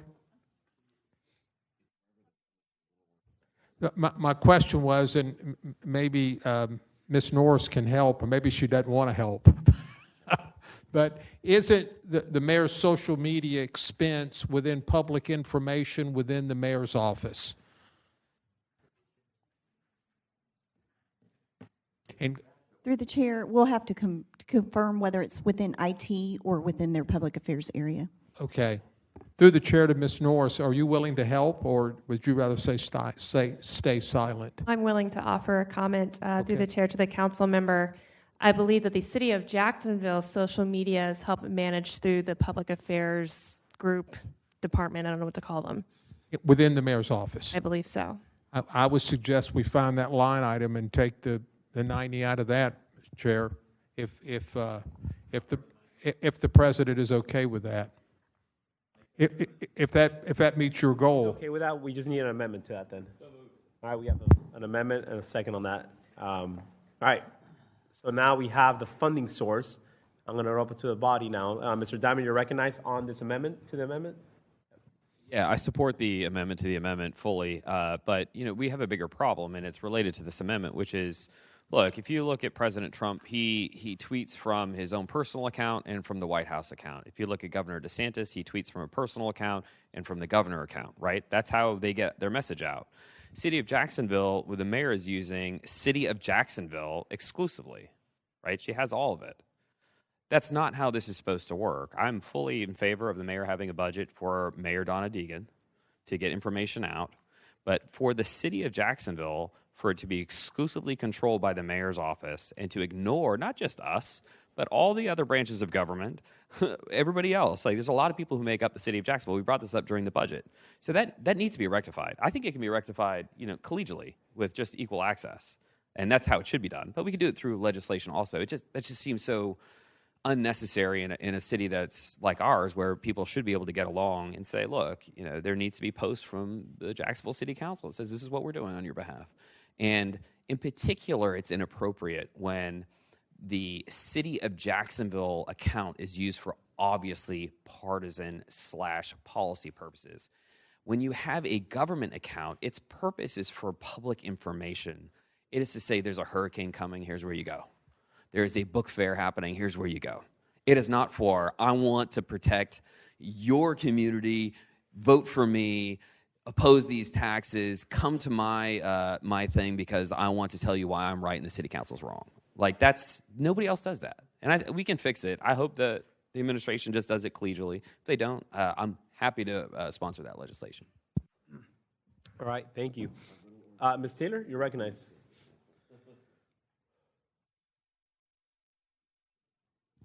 Through the chair to the committee, as you continue your discussion, we may just need clarification on which line. There is not a line that we are seeing within the mayor's department that has at least $90,000 other than salaries. So if that is the motion, you may recall that you took action to reduce salaries. There's also a lapse that is placed within their area along with the other areas when you took the motion related to the special committee on DOJ, where you did put a lapse in. So we'll keep looking, but I just want to mention that right now. Okay. All right. Yeah, that puts us in a pickle. So here's what I will recommend. And I would just like Ms. Norris to hear this. And if the body is in favor of this, I would love for your support. We go the council president's approach this year, take it out of the budget stabilization fund. And I guess your approach will be next year just to add it to a budget. Just add it in there. We won't take it out of anybody's salaries. I don't want to go down that route today. But just we need that approach from you guys as well, too, because at the end of the day, we also need to have a voice for our district, for our community. It's not just, like Mr. Diamond said, the Donna Deegan show. Like, we are literally representing all of Jacksonville. And so we would like to have a voice. And so we just ask that you guys add that into the budget next year. And we will not take it away this year from anybody's salaries. Might I have a moment to offer some insight? Yes, ma'am. Go ahead. So the City of Jacksonville's social media accounts are generally pretty apolitical. The mayor has her own personal accounts from which she shares her policy views and such. We do welcome content contributions, and I believe that is a two-way door where we do invite you to stuff. If you would like to invite any of our comms people to take photos or to share your events, please reach out. You guys have my cell phone and my email address. I'm not very far away. That being said, the request to fund this next year can definitely be made. It sounds like to me that this was an initial contract that was fully funded, and it was never communicated that this would be extended or go forward. So again, we will keep that in mind, and it will be considered during the budget process next year. Thank you. Like I said in the beginning of the meeting, we got to compromise somewhere, so this is where we start. All right. We have a motion and a second on the floor on this. Anybody in the queue on this amendment? All right, Ms. Stefopoulos, you're recognized. Thank you. So if the intent would be for you to go back to the original amendment as was proposed, one of two things needs to happen. You need to dispose of the amendment to the amendment that was to pull it from the Public Affairs Division within the mayor's office, either by withdrawing it. Okay, so then if there's no objection to the withdrawal from the committee, then you are back to the original amendment as proposed, which was to add $90,000 to the city council budget from the budget stabilization fund for the purposes of working with Wander Media to build additional content for the social media platform and Channel 99. Well, yes and no. I don't want to limited to one person. It's up to Ms. Eichner's discretion as to who she hires. I believe the intent, and Ms. Eichner can correct me if I'm wrong, was we already under contract with Wander Media. It would be to work with that contractor to work with staff to build the production material. Teresa Eichner, again, City Council PIO, through the chair to the committee. The contract with Wander Media to manage the streaming services and our YouTube page, our YouTube channel, is the $80,000. So we would, at least $80,000 of that appropriation would go to Wander Media. But that has nothing to do with the, okay, got it. All right, we're good. We're gonna move on. All in favor indicate by saying aye. Aye. All opposed say nay. Amendment passes. All right. Mr. Chair, if I could, with respect to that amendment, which I understand has passed, does Ms. Eichner need authorization to amend the existing contract with Wander Media to increase the maximum indebtedness, which is traditionally something that would have to occur for council-approved contracts? So if that's the case and she needs that, then you would want to move to authorize execution of an amendment to the agreement to increase the maximum indebtedness by the $80,000 that she indicated would go to Wander Media. We have a motion and a second on that. Ms. Eichner? Through the chair to the committee, yes, I would need that authorization as well. Okay. All right. All in favor indicate by saying aye. Aye. All opposed say nay. All right. Motion passes. All right. So that one's done. The next one up, we have Mr. Diamond. You're on the recognized. Thank you, Mr. Look, I love Ms. Norris. I just want to push back a little bit here. From 10:26 this morning, from City of Jacksonville, not Mayor Donna Deegan, City of Jacksonville. Quote, in case you weren't able to attend Mayor Deegan's budget town hall last night in Mandarin, please click the YouTube link below to watch the town hall in its entirety. Watch that town hall. That is a commercial for the budget that the mayor wants. That is a partisan entity entirely from beginning to end. The Duval Democratic Committee chair jumps up and lobs softballs at the mayor while she gets to say how great taxes are. So that's ridiculous. Look, I'm sure there is stuff in here that is super neutral, and I cheered on. I often retweet it. I love Twitter, but it is not being used purely for nonpartisan reasons. And so I'm sure you all understand what I'm saying. Let's play fair with the COJ only accounts and do this neutral stuff, and then we'll all be super partisan on our Twitter, which is what everybody else does. And that's what everybody else is doing. That's all I'm asking for, is some fair play with city dollars and city resources. The number one reason for that, just to be clear, is not because I disagree with the mayor's politics. It's because people will discount messages from the city of Jacksonville if they think it's a partisan messenger. Hurricane's coming. I'm not listening to that. Problem over here on this side of town, I'm not listening to that because that's from Donna Deegan. It needs to be from the city of Jacksonville. That's why JSO's Twitter is so good. No one questions that it's about sending out public safety messages, et cetera. So that's why I'm asking for it. All right. Thank you for that, Mr. Joe Carlucci. On, you want a new amendment? Just the real quick question, okay, Ms. Norris. So through the chair to Ms. Norris, just so I'm clear when I'm leaving here, you made it sound like y'all are amenable to sharing district content. Is that what I'm hearing you say? I believe so. Yeah, if you have events coming up so or like good news what's to celebrate. Great. No, that would be amazing. That's like the first time I've heard it. So through the chair to Ms. Norris, what's the process? Like just text you and say, hey, I'm doing this in my district or this is happening in my district. Can you guys shed light on this? I believe our chief information officer and the PIO work pretty well together, but I imagine that would be a good start. Okay. Yeah, I just want to leave here knowing like when stuff's happening, how to actually do that. Because that would be great. Teresa Eichner, City Council PIO, through the chair to the committee. I'm happy to work with Phil and his team to get in messages that you want shared on the city Facebook social media accounts. I can do that. Okay. All right. Cool. All right. Thanks. I appreciate it. You're welcome. Okay. Ms. Pittman, on the same conversation or something else? All right. To let you know, I know in the past when I've had events in my district that I also send that over to the mayor's office, and it's posted as well. So, and that's been done, since I've been here. So, I'm sorry y'all didn't know about that, but yeah. No, Okay. All right. I wouldn't say it's a Democratic thing. going I there just, right when you have stuff in your district, you just forward it because it's for the community. All right. Nobody else on the queue for that, I'm assuming. So now we have other council members to talk about their amendments, I'm assuming. So I will go to Mr. Matt Carlucci. You're recognized. You've been very patient. Thank you, Mr. Chair. I have Mayor Lynch here from Baldwin, in case he might like to make a few remarks. He drove a long way to get here a few hours ago, and then Beth Payne with the North Florida Regional Council. And what I want to do, and I'll have Mary expound on this through the chair, if that's okay with you, sir.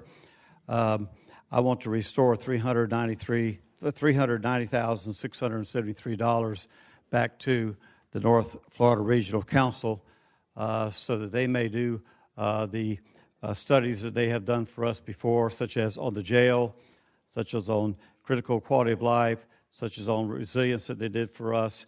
We had a huge return on our investment with them on that. Also, the critical job that they do for the town of Baldwin. And so what I'd like to ask is if Mary could explain where I'd like that money to come from and what I'm trying to do, and if you would extend the floor as a courtesy to the Mayor of Baldwin and to Ms. Payne for a few brief comments from them, I would be most appreciative. So here's what I'll do. I'll let Mr. Popoulos answer your question, and then I'll give him 5 minutes total. So that way. That's very nice. I appreciate that. Thank you. Thank you. Through the chair to the committee. So the amendment that Mr. Carlucci is proposing be considered by the committee is to add the Northeast Florida Regional Council membership dues back into the budget, which was a total of $390,673, and that those funds would come from the Budget Stabilization Fund. All right. So now, that is Mr. Matt Carlucci's amendment. Obviously, we need a committee member to carry that. But before we do that, I do want to have your guests to speak, if that's okay with you. All right. So we'll put 5 minutes on the queue, and you can recognize whoever you want. Ms. Payne. Good afternoon, Chair and committee members. I'm Beth Payne. I'm the CEO of the Northeast Florida Regional Council. Happy to be back in front of you today. Always a great opportunity to share about the work. Certainly, Mayor Lynch is here and can share our work in the town of Baldwin. I think I've reached out to almost every one of you, whether I've connected with you or not, has not happened quite yet. We have support in the back of the room from JFRD and support with some of those folks as I've worked my way through city to try to provide a better understanding of the work that we do. I do want to make mention of Dr. Salem's point of, a government program that hasn't increased. Our dues haven't increased since my tenure, and even before that, 2018. We froze that requirement based on the 2018 population. So we certainly are not trying to grow on the backs of the citizens. We're providing valuable services to public safety, to JFRD, to JSO. Had a fantastic meeting today with Chief Golden about that work. And I think you've all seen our return on investment, the military work we do, the economic development work we do. I don't want to bore you with something that you aren't interested in. However, we are providing a valuable service to your citizens. 41 cents per person per year is what the requirement is. It is a requirement to be a member of the Regional Council. There's a reason for that. And for the last nearly 50 years, previous city councils have voted to be a member and continue to do so. So we certainly hope that you continue to be members to help us continue to support the quality of life and the good work in Jacksonville, and for you all to be a part of the Northeast Florida region in which your colleagues who sit at the table at my board of directors meeting also implore you to do. We speak and function better when we work together, and I think that's certainly true in Northeast Florida. So I'll yield the rest of the time to Mayor Lynch. Thank you. All right, Mayor, you're recognized. Good afternoon, Mayor Lynch, 10 US 90, Highway 90, Baldwin, Florida. Thank you, Chair. Thank you, council members, for this opportunity to speak. I've been a member for Duval County on the regional council since 2018. I was appointed by the council president, and I'm a past president as well. Most of the older council members here know me. I'm not a squeaky wheel. If I got an issue, I will go through my proper chain, which is Councilman White, Councilman Carlucci. The regional council, I don't understand all the projects that were cut. They are one of the few that has an actual return on investment, 3-to-1. Ms. Payne has explained that to you. For me, town of Baldwin, I run and I understand your cuts. I've made cuts from day one in 2017, and I reduced our budget every year because I've seen unnecessary spending. I try to keep our cuts down as much as possible. I'm the town mayor, I'm the town manager, town foreman, and I'm the senior ditch digger. I try to get as much done as I can without affecting Jacksonville, but as a planner, we were spending in 2016 $200,000 a year on planners. When I became a member of the council, I talked to the council and they approved it and said that they would do the planning for the town of Baldwin. Right now, we have hotels, restaurants, 40 houses in one project, 85 condominiums, and 400 other houses coming into Baldwin in the next 18 months. We're in dire need, being this a last-minute knee-jerk that I only found out last week.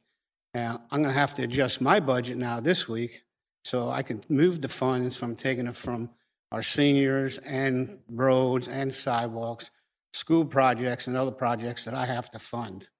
So I'd appreciate if the council will take into consideration this amendment and keep the Northeast Florida Council part of Duval County. Thank you.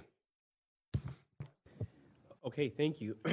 I have a lot of speakers in the queue. I just want to make sure that everybody here is on this current conversation piece. So, Mr. White, are you on this? Wait, I'm not going to recognize you, sir. Not yet. Are you on this? All right. Ms. Pittman, are you on this? Yes. Mr. Lehman, you're on this? Tatum? And, all right. Holland. All right. I'm going to give the gavel for now to Mr. Howland, and then you have your sanitizers. It's really good. Recognize. Go ahead, sir. All right. You are taking a step out? Just for a little bit. Okay, very good. I will recognize Councilman Salem first. Thank you, Chair. Through the Chair, I would make the amendment for this, but for one reason. Beth recalls 5 years ago when this organization was zapped just like this, I introduced the legislation to bring it back. And I would bring it back if the source of funding was anything other than the Budget Stabilization Fund. I will not sit here for the next 3 weeks, and because I believe that Budget Stabilization Fund should have been much higher, frankly. Yeah. Because I was disappointed it was only $2.7 million, frankly. And I'm not going to sit here and watch every amendment erode that $2.7 million. So if someone makes a motion to pull it from somewhere else, I'd be interested in seconding that amendment, but not when it's coming out of this fund. Thank you, Councilman Salem. I'll go to Mr. Laney because I'm divining that he might be able to make an amendment to the amendment for a source. No? Thank you, Vice Chair. But no, I was actually going to echo what Councilmember Salem. Really nothing specifically about this, but I used the term bloodletting at the last meeting I believe we had when we slowly started taking back from everything we put in reserves. I mean, we're one or two things away to we're rounding down to $2 million versus $3 million over the months of work we put into this. So, I mean, my thought is we got to draw a line in the sand at some place. And like Councilmember Salem said, we need to find funding sources that are offsets to something. I talked about the fiscal discipline we're going to be needing to have to actually make this millage rate reduction sustainable through the next couple of years. And I mean, we have to find offsets within the existing budget, not just take it out of what we've set aside so far. And that's pretty much where I'm going to be on any other enhancement that comes up. Find an alternate funding source that's a cut somewhere else to offset what you want to do, and then we'll consider it for discussion. Thank you. I have two more members of the committee, Ms. Pittman, Mr. Joe Carlucci. Then I'll open up to non-members, Mr. Randy White, and then Mr. Matt Carlucci. So Ms. Pittman first. Thank you, Chair. I wanted to make an amendment to restore the funding. I did have an opportunity to go to the notice meeting this week, and I think the track record that the North Florida Regional Council brings and the work that they've done over the years, I support it. I've seen it up close and personal. And as you heard Mr. Lynch, he talked about how it has been an asset to his county. And of course, you know, when you're in a county like that, you have to bring the paperwork so you can see it and all the information that's needed. And Ms. Payne, you know, have done her work for us. You know, she's made it easy. Her and her team has made it easy. And I really would like to see it restored back into the budget. Mr. Carlucci, I'm really glad that you found some funding. And if this doesn't work, I don't know if, you know, where else we can get funding, but I would really like to see this back into the budget, just like we have some other memberships that we need. And I would be willing to make that amendment after everyone speaks. So, Ms. Pittman, are you making the amendment now for Mr. Carlucci? I am. Okay, I understand that amendment to be move $390,673 from the Budget Stabilization Fund into Northeast Florida Regional Council. Yes, sir. Okay, Ms. Pittman has made a motion. Do we have a second? For discussion. Okay, we have a second for discussion. All right, so that motion has been made. Mr. Joe Carlucci, you are first on the queue. And then we'll go to Mr. White, Mr. Matt Carlucci, 2 minutes apiece. All right, thank you, Mr. Vice President. And I was over there talking to the auditor, so if this question already got asked, did it get asked? Well, I wasn't listening. Okay. Is there a way to basically just take care of Baldwin, just make sure that they get their fair share of this? I mean, so Ms. Payne, I guess this question's for you or whoever can answer it. You know, we made a decision up here that the city of Jacksonville is fine to forego, you know, this affiliation or whatever. You know, if Mayor Lynch, if this is that vital for him, what's the number that we can support that makes sure that he gets his services that he's using? If that's okay, if Mr. Vice President, for her to come up. Yeah. Through the vice chair to the committee and Councilman Carlucci, I'm not sure that I could stand here just off the cuff and give you a number, and I have to do some look, but certainly what that means in that particular instance is looking at planning services we do with him, thereby cutting out some additional work. So I think we'd have to split some hairs. We do opioid abatement work for the town of Baldwin. We do a little bit of public safety. So I think I'd have to kind of cull together a culmination of what that service is. Okay. Well, I mean, and talk to the town. I can get that number to you, though.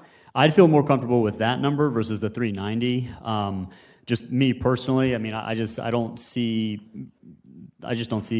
really a lot of the value for Jacksonville. I hear it, and it's just, for me personally, I haven't experienced it and seen it like really tangible. But you know, Mayor Lynch is down here, and like you said, sir, you don't make a lot of noise, and I believe that you're coming here because you need these services, and for me, that's important. And if we can get to a number that can meet those needs, I would support that number. So, thank you, Mr. Vice Chair. Okay. All right. Just like I was walking in as you were talking about the last point. Mr. Fabulous, can you just kind of just bring that one up again? Yes, thank you, Mr. Chair. So we did get a motion and a second by members of the committee to address the Councilmember Carlucci amendment, which was to add the Northeast Florida Regional Council membership dues in the amount of $390,673 from the Budget Stabilization Fund back into the budget.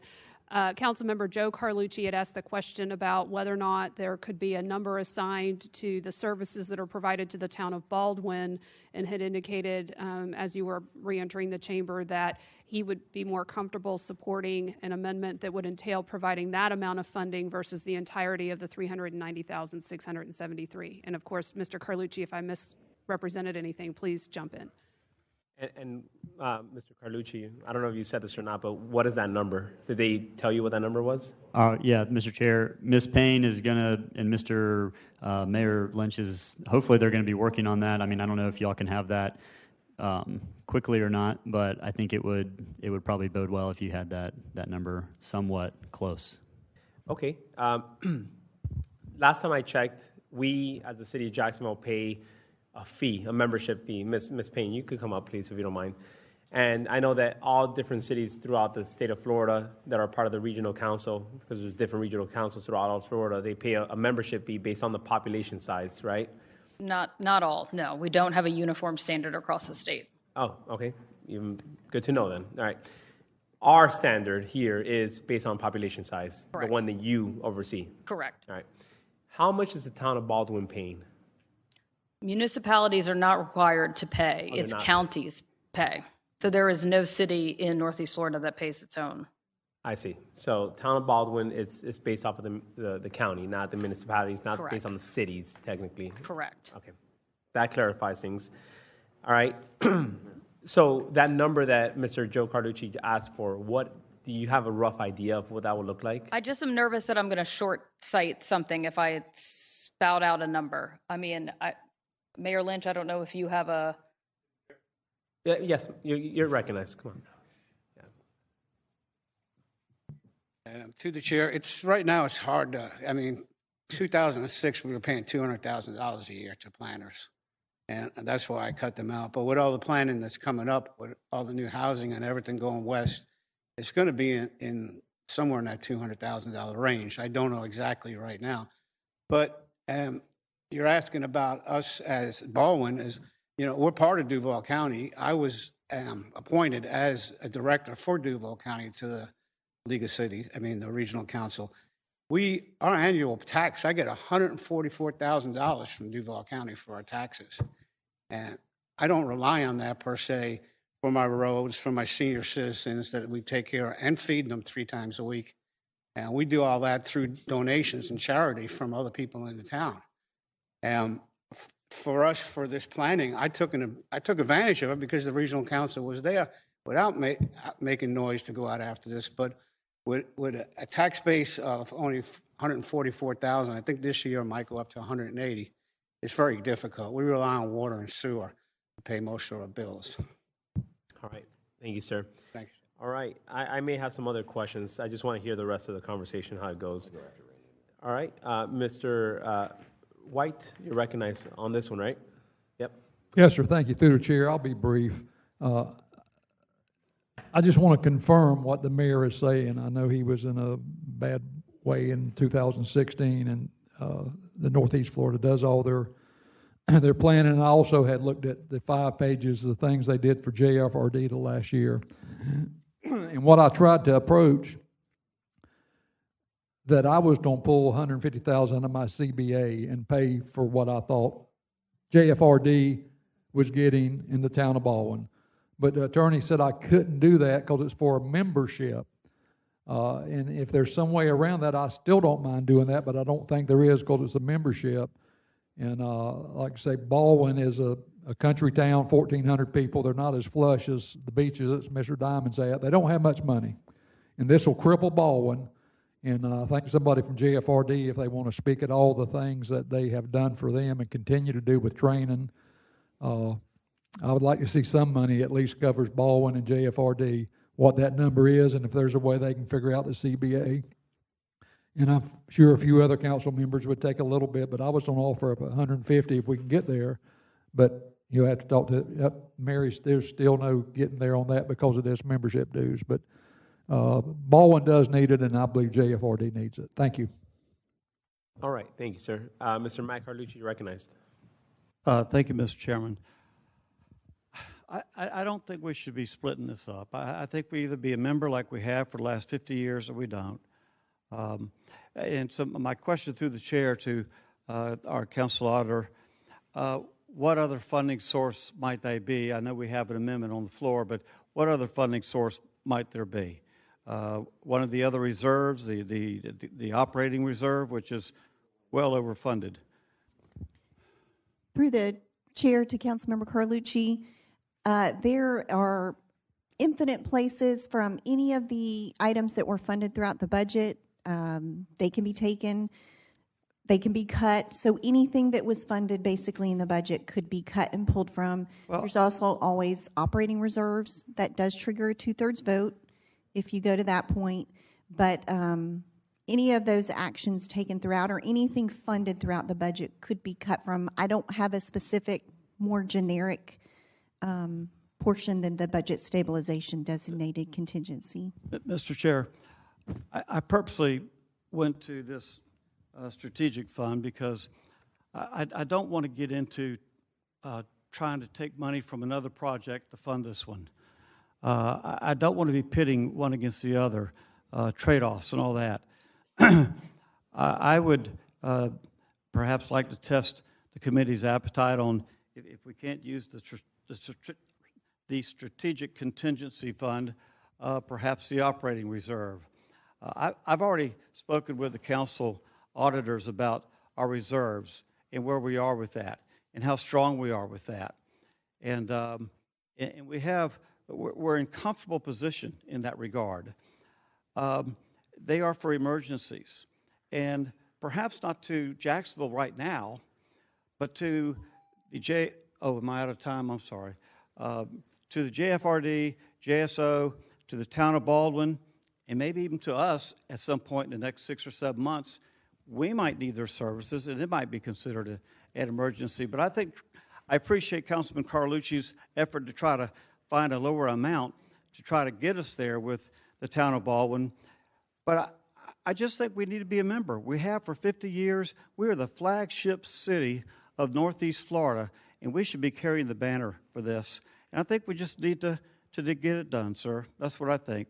And perhaps if we could talk about it, maybe that would help Council Member Pittman. God bless you. Thank you. All right. Look for another direction. Thank you. We are now going to go to Mr. Howland and then Joe Carlucci. Thank you, Mr. Chair. Sorry, one more thing. Just colleagues recognize that we literally have an hour and 3 minutes to finish this meeting before we wrap up for LUZ. So we got to go quick. Government budgeting is tough and it's laborious, and that's why we spent 35 hours in the month of August reviewing all this stuff. So the reason you're seeing people huddle around the auditors right now is because we're now doing government budgeting again. And the most important thing about government budgeting is that it's a matter of priorities. I hear my colleagues, if this wants to be a priority, fine, but where do we pull it from? I don't agree with pulling it from budget stabilization. I don't agree with pulling it from reserves. I've now spoken with the auditors about places that I could potentially pull it. Ms. Taylor was right. There are infinite amounts. Every single line item in the budget, we could pull $390,000 and $390,673 from. I first went to planning department because you hear when Ms. Payne talks, she talks about planning, public works, public safety, et cetera, all sorts of things that the Northeast Florida Regional Council does. But we've already kind of pulled out a lot of contractual and professional services there. Where there is a big chunk that we can pull from, sorry, Ms. Sickler, it's public works. They're sitting on $24 million in professional and contractual services. I move an amendment to the amendment to pull the $390,673 not from the budget stabilization fund, but from professional and contractual services within public works. All right, we have a motion and second on the floor on this. I don't support that. All right, but I'll leave it up for conversation right now. Mr. Lane, you're recognized. Thank you, Chair. I think we're going to have a rare Howland-Lane disagreement, but I mean, without knowing what we're cutting, I value the essential services that Public Works is providing over this. So again, without having an identified resource within Public Works, again, just thinking, we all talk about essential services, and to me, Public Works is right up there. So without knowing specifically what I'd be cutting, I'm not willing to support that as a funding source. Thank you. That was my point. The biggest thing is, and I'm going to speak because everybody's already spoken here. The way I see it is, same thing I said earlier about Meals on Wheels and telehealth. I feel that sometimes when these programs are added, these pilot programs, I'm not saying this is a pilot program, but these other programs are added for $150,000 a year, and then all of a sudden they want it to $2 million. We're put in a corner. I don't like being put in a corner, and I don't like to be felt like I have to do something because of the narrative out there. The facts are this. What I've heard so far is Mayor Lynch has had $200,000 in his budget for planners back in 2006. However, he doesn't have that anymore.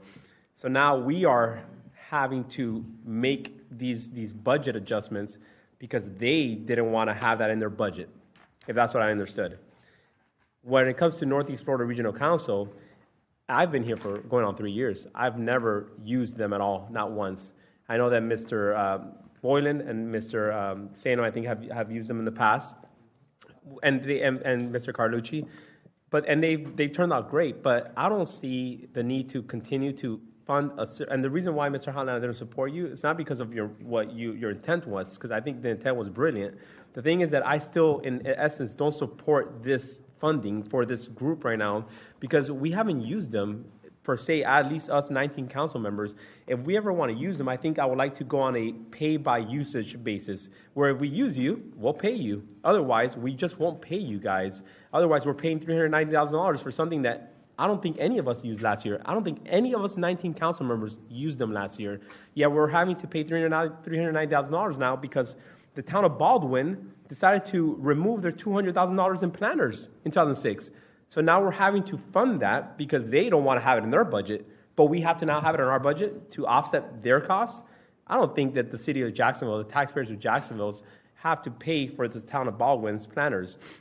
The way I see it is, if they want to have planners on board, they should have that themselves. But ultimately, I don't want to support Northeast Florida Regional Council just because I personally haven't seen any use on my end from not just myself, but from other 18 council members. All right, Mr. Joe Carducci, you're recognized. Okay, thank you, Mr. Chair.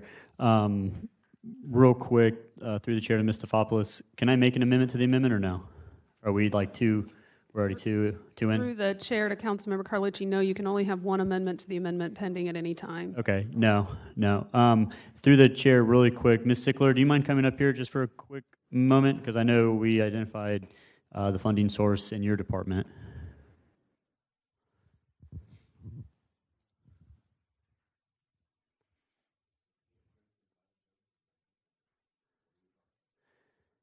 All right, thank you. I guess name and address and all that fun stuff. Good afternoon, Nina Sickler, Public Works.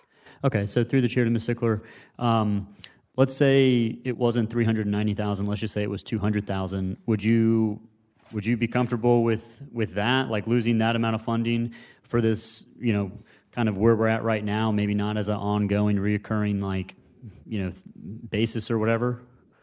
Is that gonna really damper your department? That's what I need to know. We already have a great number of unmet needs for infrastructure in our city. That includes road resurfacing, mowing, tree maintenance, stormwater drainage.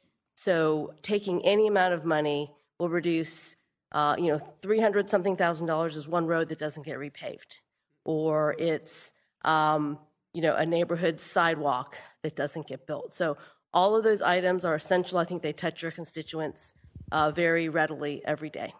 Okay, thank you. That's what I needed to know. That's unfortunate. So I won't be able to support that funding source then, just to have it stay in our districts and our roads. Thank you. Exactly my point. I don't want taxpayers here to suffer because of the town of Baldwin. Thank you. Mr. Howland, you're recognized. Yeah, thank you, Mr. Chair. Well, then it's clear to me that in this matter of priorities, we should prioritize all the money that Ms. Sickler thinks she needs to deliver vital city services. So to me, the Northeast Florida Regional Council does not stack up in terms of what the taxpayer needs their money spent on. I'll withdraw my amendment to the amendment, and I'll continue looking for another funding source if we're going to support this. And some suggested funding sources might be new programs in the list of programs that Mr. Lehman handed out, should anyone want to suggest one. Thanks. All right, thank you. Last speaker on the queue is Mr. White. Yes, sir. Could I bring JFRD up and then take 2 minutes, just tell you what they do? And I think we can find some funding sources, maybe through them, or maybe I can find something I can spend the CBA on something else. And then if somebody from JFRD wants to speak, recognize, sir. Come on up. If you can speak to what really the Northeast Florida Council has done for the JFRD. Thank you. Thank you, Chair.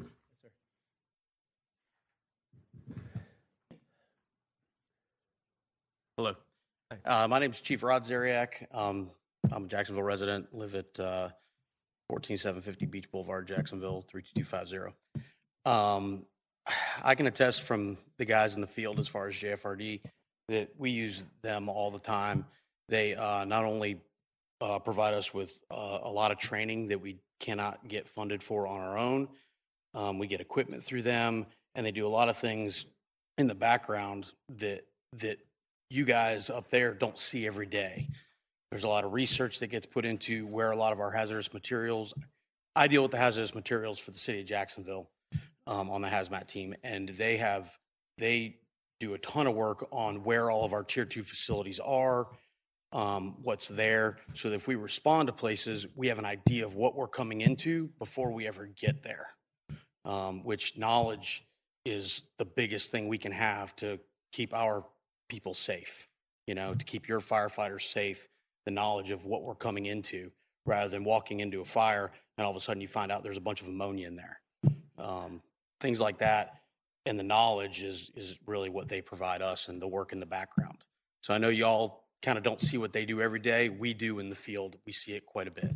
So thank you for your time. Thank you, sir. I do recall seeing that in a 3-page or 4-page pamphlet that Ms. Payne gave us, and I want to say, maybe I'm going to misspeak here, but that was roughly in the amount of $10,000 worth of training. If that's what it was, then I would gladly fund that out of my CBA dollars. No, all right, well, not CBA dollars, but either way, the point is that you're looking at $390,000 versus $10,000. So I'm pretty sure we could find the funding source, Mr. White, if you wanted to fund something along that nature for JFRD's part of it. But okay, Mr. Joe Carlucci, you recognize. Okay, thank you, Mr. Chair. Man, here we are. Okay, so really quick, through the chair to Ms. Payne, please come up. Are we even able to do a reduced amount from $390,000? There is a statutory requirement for you to be members of the regional council. There's a Florida statute, there's an interlocal agreement. I know that our attorneys actually have a meeting with your general counsel's office next week to discuss this. I think I've said this to several of you that I've had the opportunity to meet with. I do believe that there is a way to discuss an alternative amount to dues. And the way to do this is not through me. I am the paid staff, but I have a board of directors of 30 people who make those decisions. I sent an email this morning inviting you all to a meeting that we're having with my board of directors. We can do it at another time. It's that group of people that you entered into an agreement with nearly 50 years ago, forming this organization and setting those standards. So I believe that there's value to coming to the table with your peers around the region and having the conversation of what value looks like to the city of Jacksonville. If it's a reduced amount of funding, I can't say yes or no to that as the paid staff, but I know that there would entertain the conversation of that. Okay, and through the chair to Ms. Payne, what is the number? There was a pamphlet reference. What was the number on the pamphlet for training? No, that's not. There was not one particular, I don't think, number that was associated. It wasn't $10,000. Okay, I'm just curious. Yeah, that's not the correct number. Okay, all right. Well, those are all the questions I had, Mr. Chair. Thank you. Thank you, Mr. Salem. You're recognized.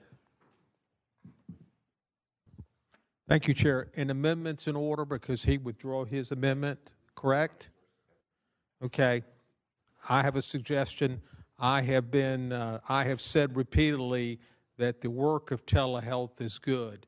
I don't believe the city should be paying for it. I've said it repeatedly, so I want to make sure that's perfectly clear.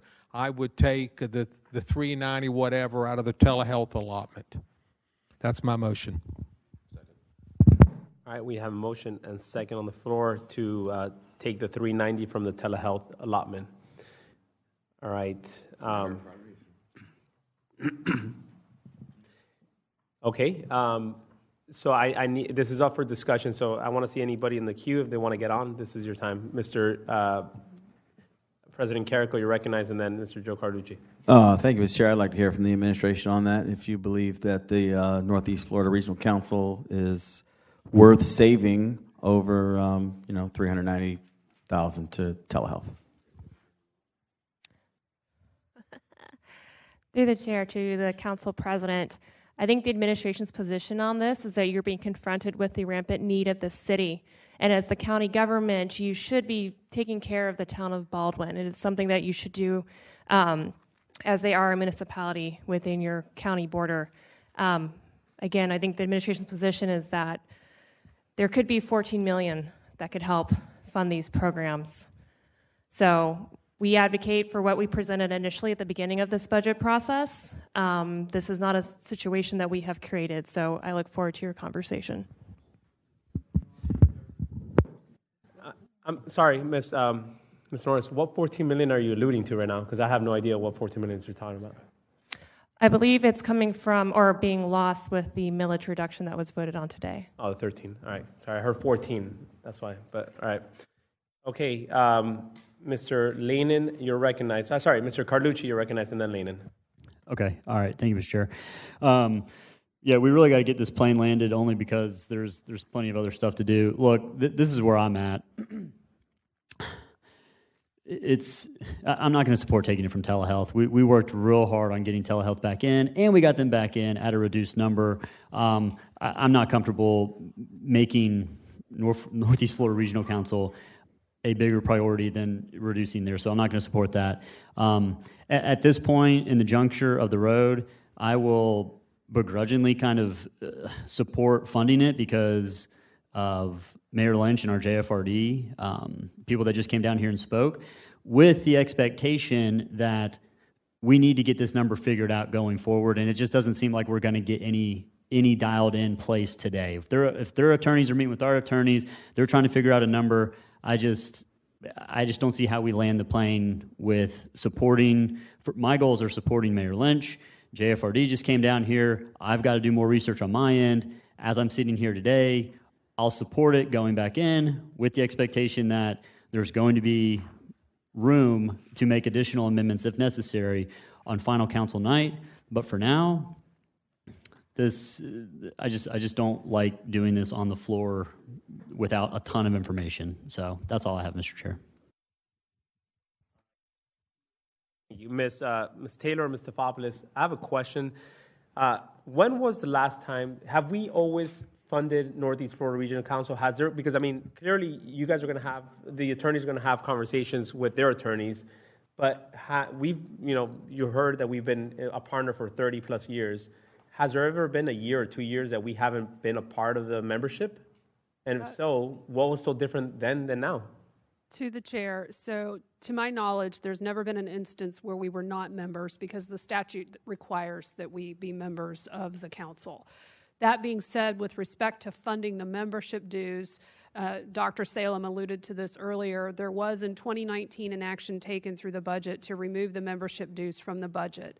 However, he did introduce legislation immediately thereafter as an in and out emergency in October of 2019 to reinstitute the membership dues through a different funding source. It was a special council contingency at the time. So in all those years, other than that one instance, I am not aware of there ever being an instance where the city did not pay the membership dues, and in that year they did end up paying them, just they did it a little bit delayed from the budget. And I'm looking at a number of 319,000 and now 390,000. Was that in 2019? Was it bumped up to 390,000? It was this, I believe, the same dollar amount in 2019. It was 396.73. Okay, cool. All right, Mr. Lane, and you're recognized. Thank you. Thank you, Chair. I'll be a no on that amendment. And again, it's all about where we see what our priorities are. But again, I spoke in favor of telehealth because I think there's true cost savings, just the amount of EMS rides that are avoided, not to mention that all of Jacksonville's using it. I think over 5,000 people have already used it, including one of my zip codes, as well as one of your chairs being the top used zip codes. And so for the business case part of it, I mean, the amount of people that have used it already was that triple the town of Baldwin population-wise. So that's why I'll be a no on the amendment. Thank you. All right, Mr. Matt Carlucci, you recognize. Mr. Chair, I just want to appeal to you one more time. We need to pay this. We need to be done with it. It's what we should do. It should come through the Strategic Contingency Fund. I'll compare it to this. I have a generator at my insurance office. It went out this year.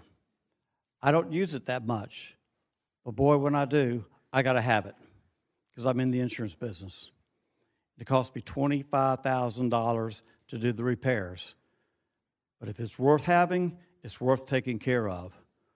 So I dug into my savings and I fixed it, and I'm working to pay it back. I have some other needs at another property. I'm paying everything I need to do, probably a little more than I should, but I'm doing what needs to be done because if it's worth having, it's worth taking care of. These folks are worth having because they will take care of us when we need them. We're squabbling over $390,000 in a $2 billion budget, and we have $2,900,000 or over $2 million, well over $2 million, close to $3 million in that contingency fund, and this is a strategic need, and we're drawing a line in the sand over this contingency fund. I would have supported it for the council president's want of what he wanted to do, because that's something that enhances the council's ability to communicate with our constituents. We don't need to be so tight that we're going to be squeaking out of here with our leather shoes. I just implore you to loosen up and let's move this thing forward and pay for what we need to pay for. Thank you. All right. All right. No other speakers on the queue. So, Ms. Stefopoulos, where are we at right now? Yes, sir. So right now you have pending on the floor an amendment to the amendment to pull the dollars from telehealth that you would need to dispose of. And either that can be withdrawn or you can dispose of it by a vote. And then you would go back to the original motion, which was to add the membership dues back into the budget from the budget stabilization fund. Okay, we have the introducer withdrew it already. So now, what you have before you is the original motion, which is to add the Northeast Florida Regional Council membership dues in the amount of $390,673 from the budget stabilization fund. Okay. Ms. Pittman, you want to ask a question to Ms. Stefopoulos? Go right ahead.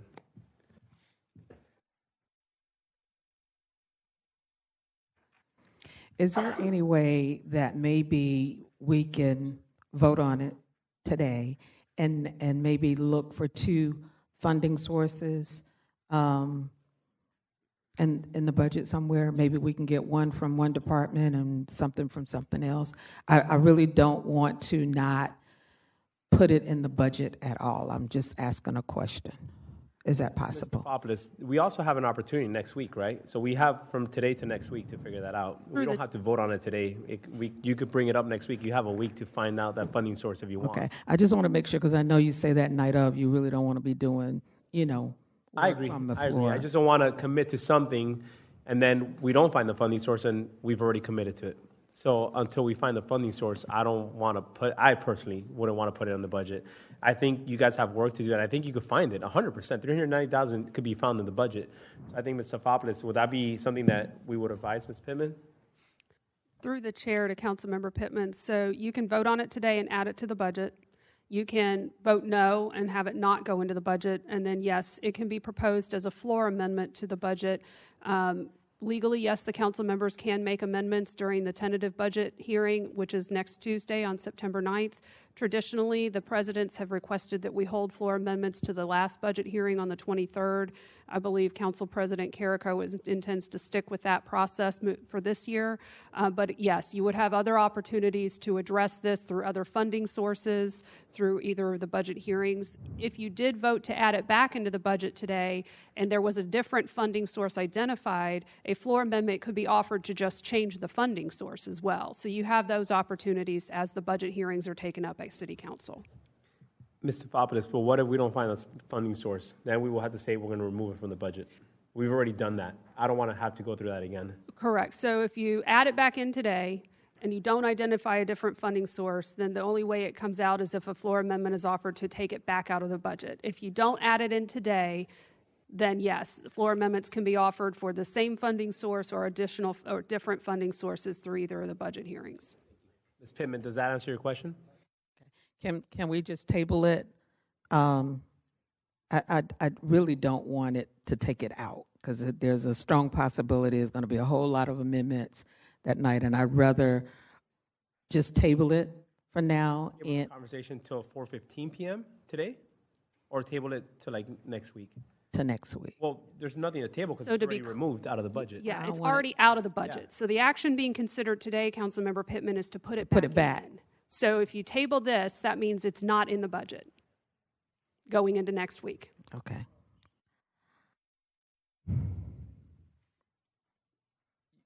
We will. I mean, we're having a dialogue now. So if you find the funding source, we'll do the work on the floor next week. That's without a doubt. We'll do that. Okay. Yeah. All right. Thank you.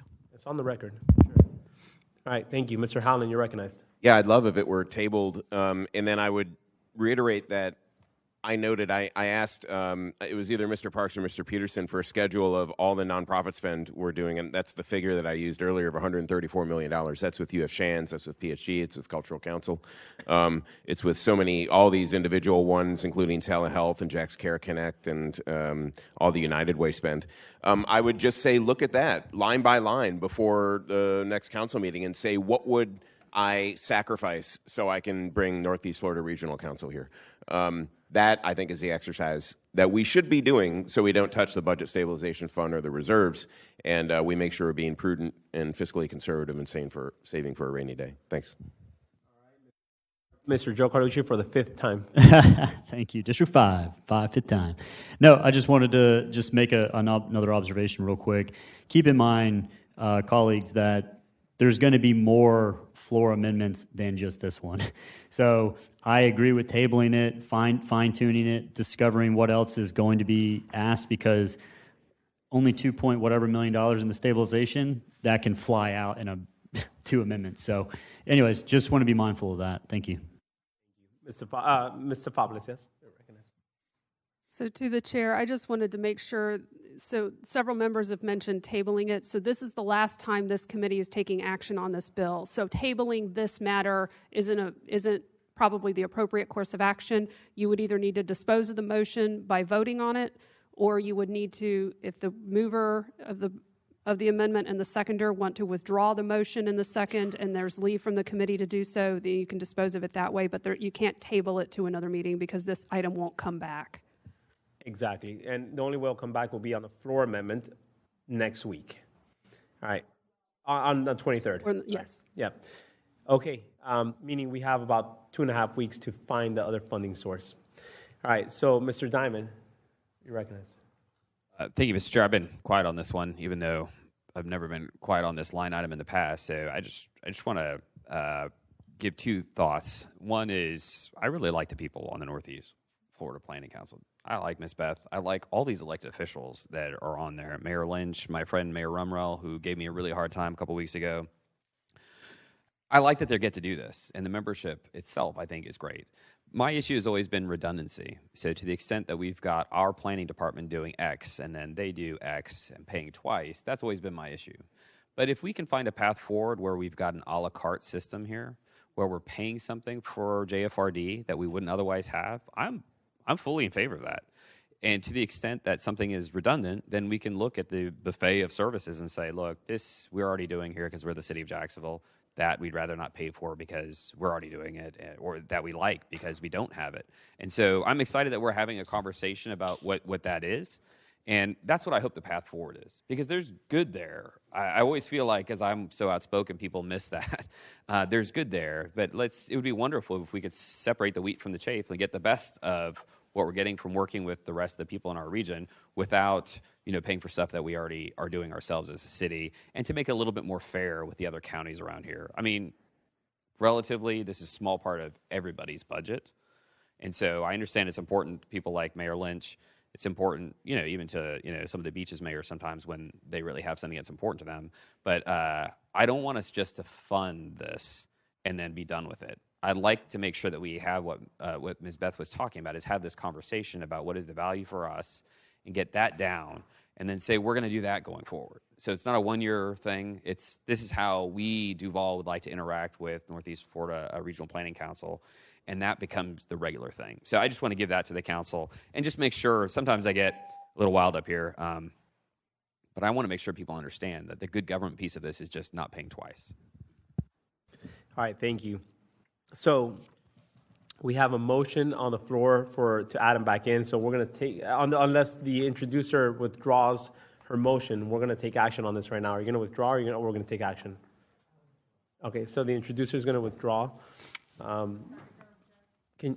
We have a second motion, a second to withdraw. All right, so as it is, then we are I'm going to take a motion on the bill then, 2025-0505. If I could, Mr. Chair, get confirmation that we can roll in the 3 amendments that were approved by the committee into the substitute so that they're all filed as one document for 504. Is that acceptable? Yes, it is. Yeah. Okay. Exactly it. So that would be the amendment from the council auditors, the council president's amendment with respect to the $90,000 for Wander Media, as well as the authorization for the contract amendment with Wander Media. So those 3 items would be added, or those 3 amendments would be added into the bill. Okay. Before we take action on that, I do want to have Councilmember White.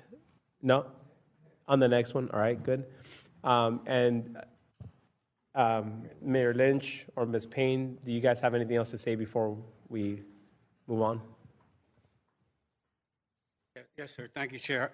Just to clarify something up before we leave, I wasn't coming to the meeting here looking for any kind of money at all. I appreciate Councilman Colucci and I'm offering this, but I wasn't coming looking for it. The reason why I cleared off the planners in 2000 was they were extortionists. They were overcharging the city massive amounts of money. When I became a member of the council, I seen the advantage there as a good manager to say, this is not going to cost anybody any more money because they're already there and they're going to save us money. We pay as we go as well. And the town of Baldwin is also, even though it's Duval County, we are taxpayers. We pay our taxes there. But I appreciate the thought and trying to help me out with money that way. But I wasn't coming looking for money. Thank you, Chair. Yes, sir. Thank you, Mayor. Okay, so we are now going to do a voice vote on the substitute. So all in favor indicate by saying aye. Aye. All opposed say nay. All right, substitute passes. Mr. Chair, move approval of the tentative budget as substituted. We have a motion and second on the approval of the tentative budget as substituted, and this will be a ballot vote. So let's go to the ballot, please. Right. Mr. Diamond's first time. 8 yeas, 0 nays. Thank you. All right, Mr. Lynch and Ms. Payne, just know that we're working on this. Ms. Pittman is going to spearhead this part with Mr. White. I know for a fact they will, and they'll find the funding source. All right, thank you. All right, we have roughly 40-something minutes to finish up. So we are, what number are we at now? We are moving to 12. Mr. Chair, you have several items. Item number 12 is the next item to read through the deferrals. All right, so 2025-0505 is deferred. 2025-0506 is deferred. Number 14, 2025-0507 is deferred. Number 15, 2025-0508 is deferred. Number 16, 2025-0509 is deferred. Number 17, 2025-0510 is deferred. Number 18, 2025-0511 is deferred. Number 19, 2025-0512 is deferred. Number 20, 2025-0513 is deferred. 21, 2025-0514 deferred. And now we're going to take some action here on 2025-0522. We have a motion and a second on the bill. No speakers on the queue. We will go to a ballot vote for this one.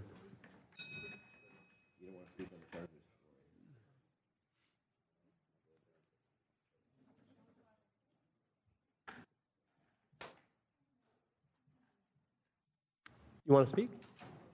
Oh, okay. Yep. Go ahead, Mr. White. You want to speak? You're right. All right. Please allow Legislative Services to announce the vote. Okay. 7 yeas, 1 nay.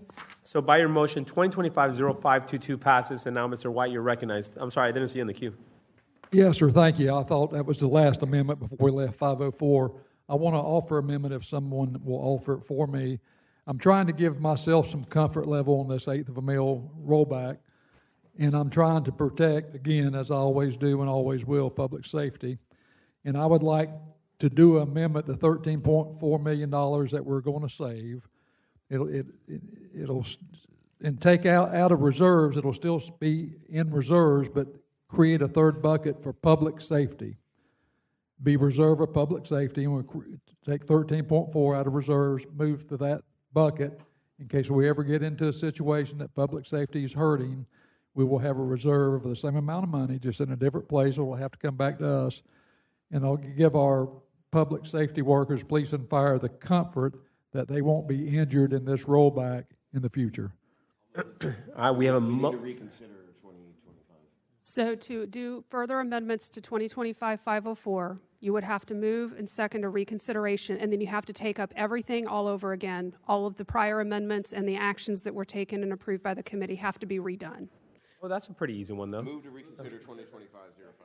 We have a motion and a second to move to reconsider 2025-0504. All right, now we have all these amendments that Mr. Fabulous mentioned, and we're going to vote on those amendments. So you need to vote on the reconsideration. So let's vote on the reconsideration, and that's a ballot or a Voice vote voice on the vote. reconsider. So all in favor to reconsider, say aye. Aye. All opposed, say nay. All right, so reconsideration Move the passes. auditor's amendment. We now have a motion and a second to move the auditor's recommendation. And all in favor indicate by saying aye. Aye. All opposed, say nay. All right, passes. Move the Carrico amendment. We are moving the President Carrico amendment. All say aye. Aye. All opposed, say nay. All right, passes. Is that it? Now you can roll them up. You also had the amendment to authorize execution of an amendment to the Wander Media contract to increase the maximum indebtedness by $80,000 and to add the production materials to the scope. That was a Carrico amendment. That was taken up as a separate motion by the committee. All right, so we have a motion, a second. All in favor say aye. Aye. All opposed say nay. All right, motion passes. Okay, so Councilmember White has requested that a motion be made to take 13.4, whatever the total dollar amount of the 1/8 mil reduction is, from the operating reserves and place it into a designated contingency for public safety. We have a motion, a second. Troublemaker White. All right. All right, so here's my thought on this.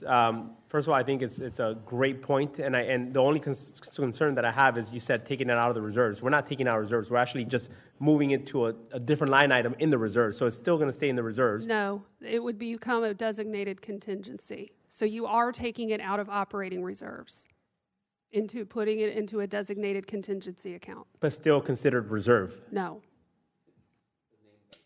Okay. no. It's just set aside in a separate fund that's designated for a purpose that in this case he's indicated it would be for public safety. So the action to take it out of the operating reserves and set up this contingency will trigger a 13-vote requirement on the budget. Can I ask a question, sir? Through the chair, but that would still have to come back to the council to be approved so we can treat it in our head as a reserve. Whatever makes you feel better about it. Well, I'm trying to make everybody like feel any better, other and I'm trying to make our designated- firefighters and police feel better. Right. So it just with whenever, so it's below the line in the contingency that you all would be establishing through this action if it's approved through the budget. It's below the line, and then to the extent that anybody would want to spend from that contingency, you're absolutely right, Councilmember White. It would come back to council through legislation and require 13 votes to pull it above the line. Okay, we have a full queue. President Carrico first. Go ahead. Thank you, Mr. Chairman. A few thoughts. Obviously, we very much encourage the bill that supports our public servers, yes, our public service, police and fire. I do worry a little bit about triggering a 2/3 vote, being that this budget is contentious, and we have some folks that see things a little different than us on this council, and 2/3 means 13 of us have to approve this budget, and if you can count like I can count, we probably have about 12, maybe 11 or 12. So my question then to OGC, what happens if we don't pass this budget? What happens if only 12 people vote in favor of the budget and it fails on budget night? Through the chair to Council President Carrico, what I would tell you is that on budget night, this council would have a responsibility to work on the budget until you could get something adopted so that you have something in place for October 1st. If you don't have a budget in place by October 1st, there are provisions in state statute that address that you would operate off of this current fiscal year's budget to the extent you need to continue operations of the government into the new fiscal year until a budget can be adopted. However, if that occurs, then the state becomes heavily involved in the operations of the government to an extent, so I would just caution you that that would not be something this city would probably want to see. Oh, I would love to lead that charge. That would be great on my resume. So say on budget night we don't get to 13, we can reconsider. Could we then make an amendment to pull this out to get us back to a 10-person vote if that was a possibility. And maybe the introducer would introduce a resolution the next council meeting to say, hey, we want to pass a resolution for public safety that this council wants to protect the $13.5 million as a show of good faith, just as a backup plan. I'm just thinking out loud. Through the chair to Council President Carrico, yes, if that were to occur, you can make any number of amendments until you get the budget to a place that you have sufficient votes, whatever votes would be needed based on the product being voted on. So if there was everything that might have addressed reserves comes out, then yes, you would then only need the 10 votes or the majority of members present. Well, 10 in this case because of our charter, but you would only need the 10 instead of the 13. Not to put you on the spot, past President White, but if for some reason we cannot pass the budget due to a requirement of a 2/3 vote, would you be amenable to work with us on budget night? Absolutely, because I believe with public safety being in part of that, you will get the 13 votes. But yes, I will work with everybody here to get that done. All right. Thank you. All right, thank you. I'd like to recognize Councilmember Mike Gay all the way in the back. All right, thank you, sir. All right. How did you see him? He just joined us. You got good eyes. All right, I have Mr. Salem, Howland, Diamond, Lane, and White on the queue. Thank you, Chair. The 13 votes greatly concerns me, having been a finance chair twice and a president. Through the chair to Councilmember White, would you consider, and I think you know we're all supportive of public safety, a bill after the budget that would do the same thing but allow a 10 vote for this budget, introducing legislation after the budget process, or frankly now,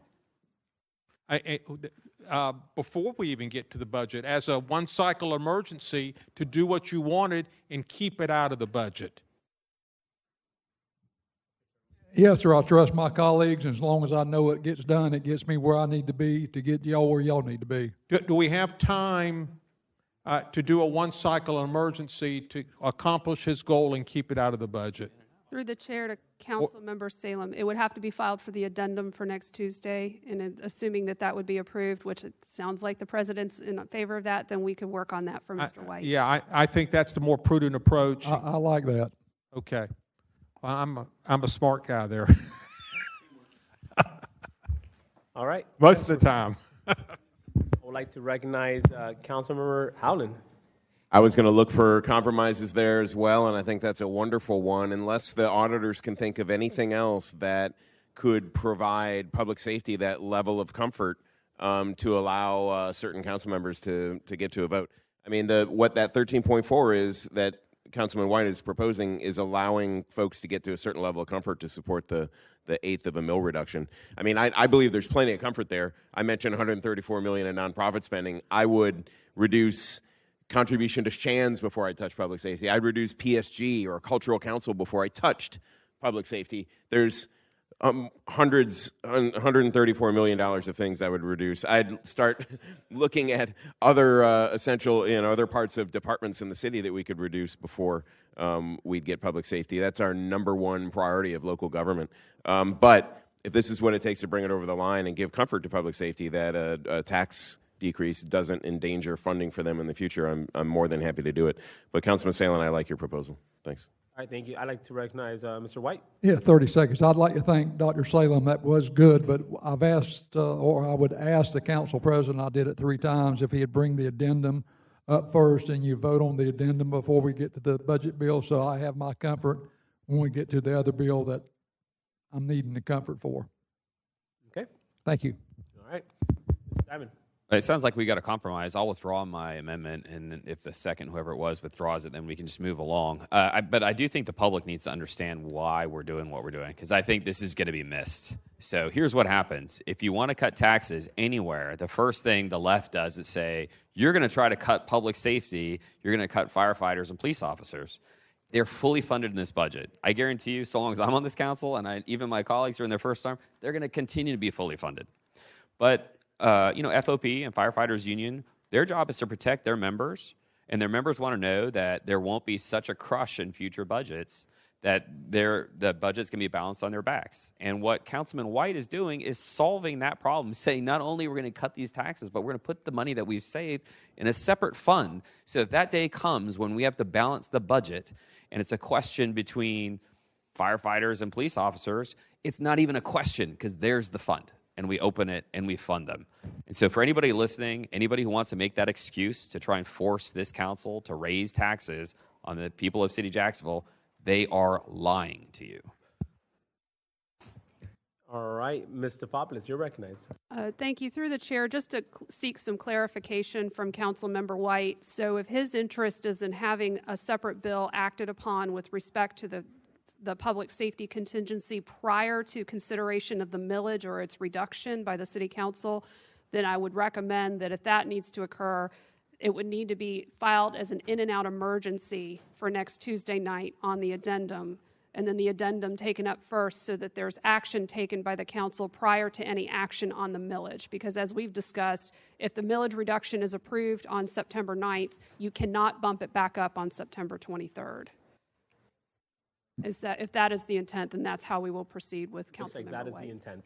Okay. So we'll let the president file that, yeah. So to that extent, Mr. Chair, you have the White amendment that's pending on the floor. If the withdrawal has occurred, so then I would just ask, as we did before, if we could roll up the other amendments that were approved into the substitute, and that you can now take a motion on the substitute for a voice vote and then the final vote for the ballot.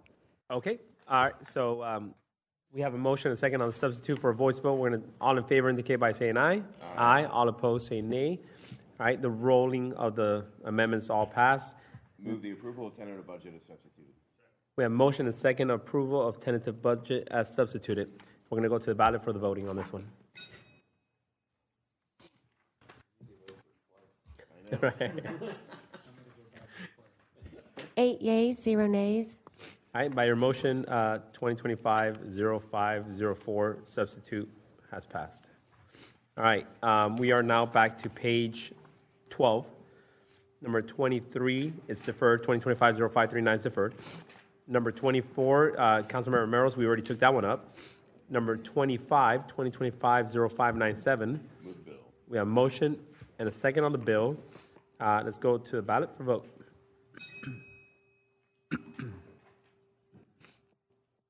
Eight yeas, 0 nays. All right, by your motion, 2025-0597 passes. Number 26, 2025-0598. A motion and second on the bill. Nobody in the queue. Let's go for a vote.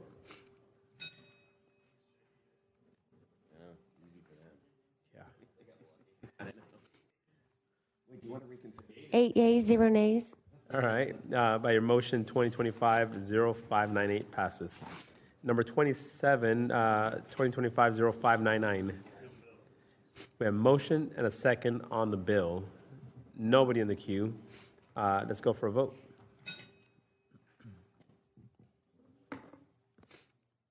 Eight yeas, 0 nays. All right, by your motion, 2025-0599 passes. And Mr. Howland, you're recognized. Yeah, thank you, Mr. Chair. As the JEA executive team shuffles out of the chambers, I just want to say thank you for being here and persisting through this long hearing. I hope it shows you that we have ultimate confidence in you and your financial prowess, that we didn't even bring you up here to talk about it. So appreciate that.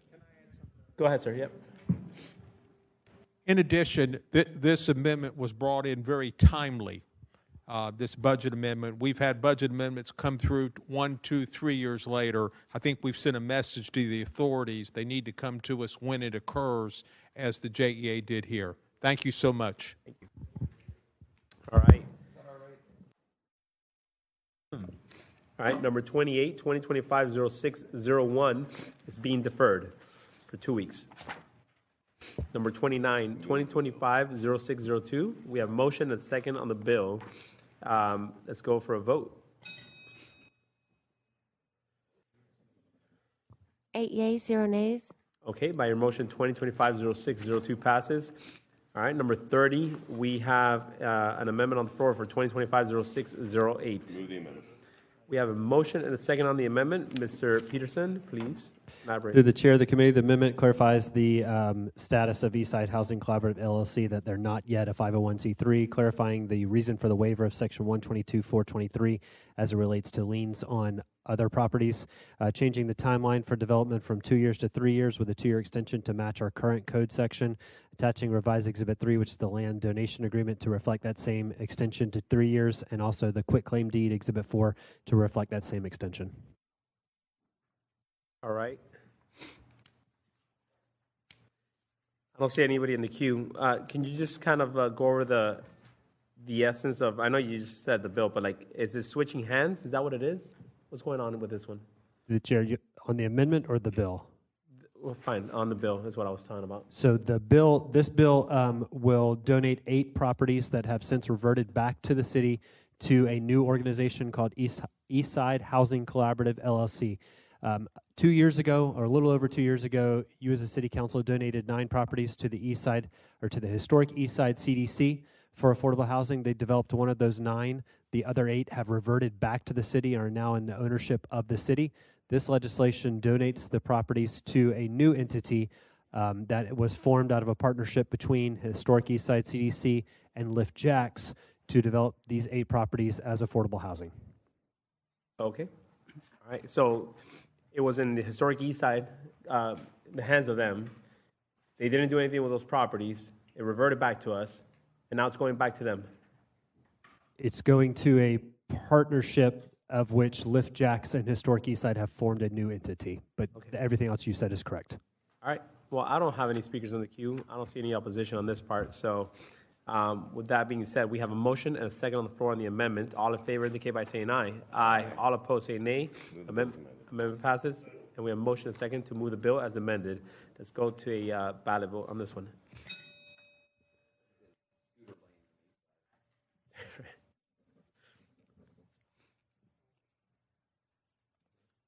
Eight yeas, 0 nays. All right, by your motion, 2025-0608 passes. All right, number 31, 2025-0609. We have a motion and a second on the bill. Nobody in the queue. Let's go to the ballot for this one. Seven yeas, 1 nay. By your motion, 2025-0609 passes. All right. Now we're going on to number 32, 2025-0610. Move the bill. We have a motion and second on the bill. Let's go to a vote.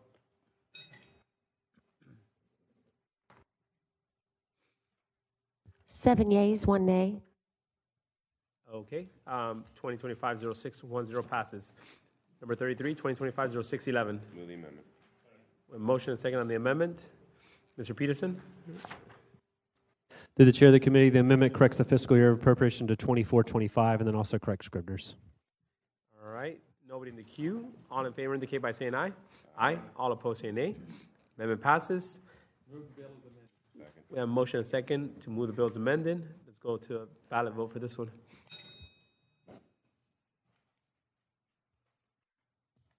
Seven yeas, 1 nay. All right. By motion 2025-0611 passes. Going on to number 34, 2025-0612. We have a rules amendment on this one. Rules amendment. Motion and second on the rules amendment. Mr. Peterson? Through the chair of the committee, the amendment will strike some language that's now duplicative text. It will add language specifying that tickets shall not be used for personal consumption by any elected officials, and also correct various Scribners. All right. We have a motion and second. All in favor indicate by saying aye.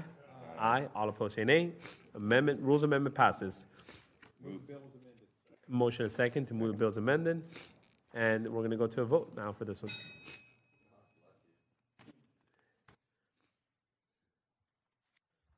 Eight yeas, 0 nays. All right. By your motion, 2025-0612 passes. All right. Number 35, 2025-0613. We have amendment. Oh, we already took this one up. Yep. Sorry. Number 36, 2025-0614. We took this one up too. Sorry, I'm not marking these. All right, so we have one more left, so I'm going to read the second readings first. The following items are on second reading: 2025-0640, 2025-0641, 2025-0642, 0643, 0645, 0646, 0647, 0648, 0649, 0650, 0651, 0653, 0654, 0655, 0656, 0657, 0659, 0660, 0661, 0663, and 0664.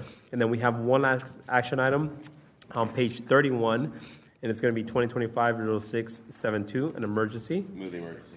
Motion and second on the emergency. All right. Mr. Peterson, please.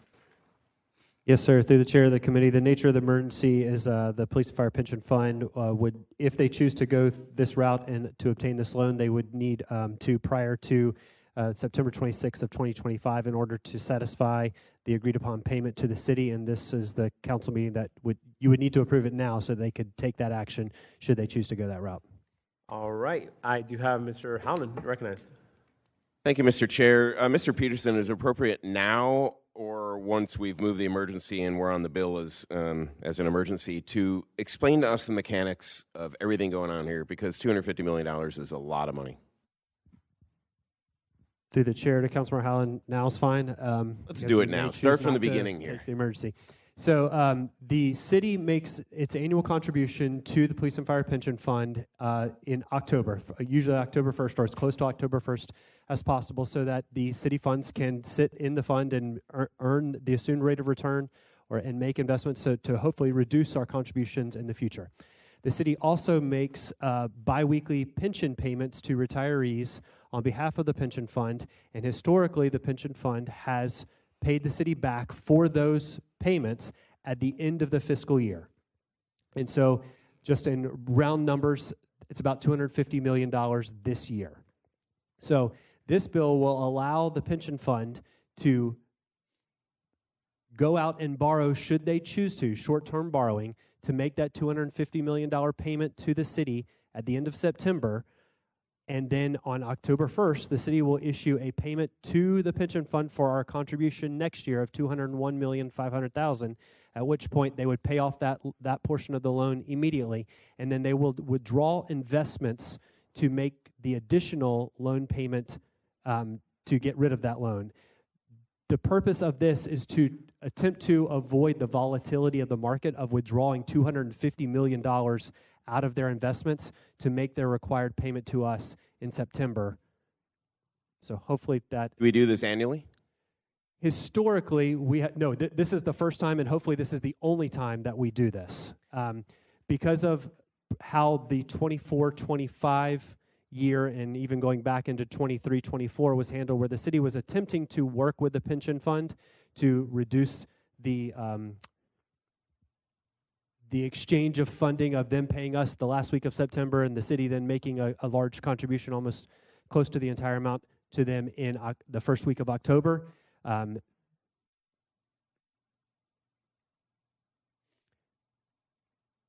lost in my own thoughts. So let me start over there.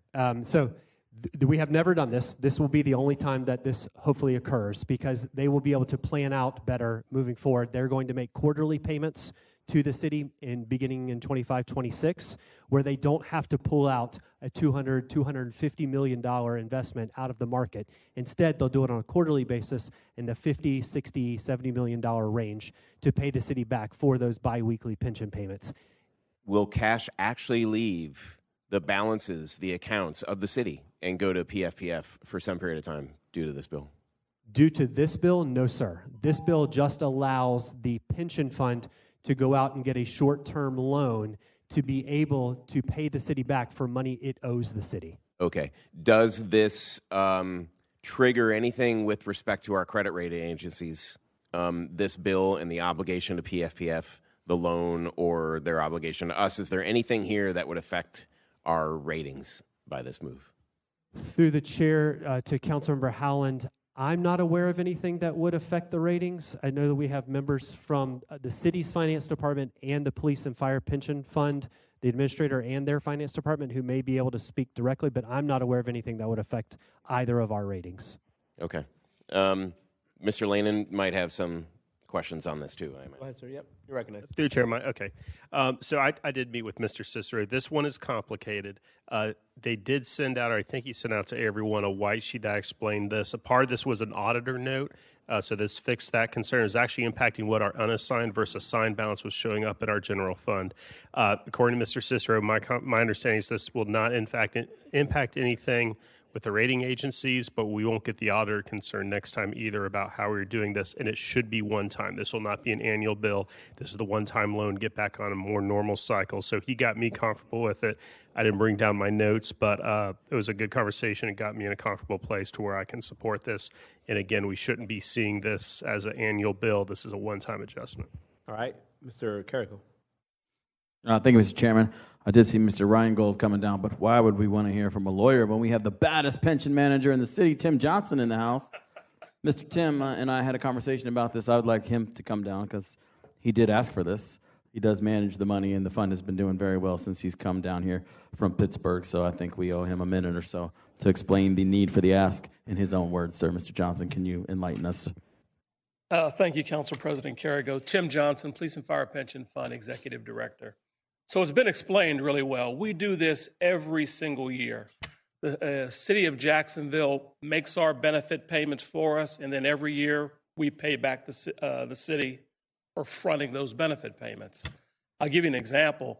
This year, the $250 million that the city paid in benefits to our police and firefighters earned about $21 million. That's $21 million we wouldn't have made if we were making those benefit payments and we weren't in the market. We do this every year. The only thing that's different is that the city has asked us to pay them back before the 1st of October. That's the only difference in what we've done this year, or what we're being asked to do this year, compared to every other year.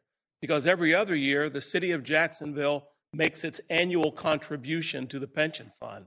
And so we just offset what we owe the city with what the city owes us. And normally that's about $40 million. So this is just a timing issue. We need to make the payment before the 30th of September.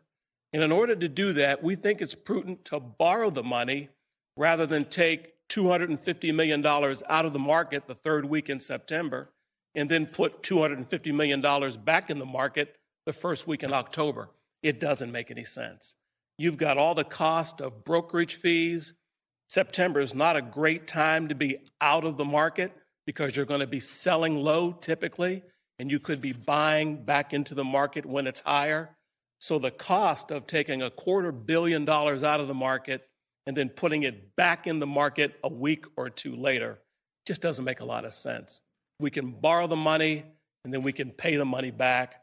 We've got $3 billion in the pension fund. The money is secure. Plus the city owes us about $200 million as well for our annual contribution. So this is a very sound credit facility. The problem is it's $250 million. It's a lot of money, and it scares people. We're not even sure whether or not a credit facility will actually be able to be put in place. But the city doesn't have to worry, because if we have to, we'll liquidate the securities, and then we'll replace the money that we've liquidated with the city's contribution after the 1st of October. All right.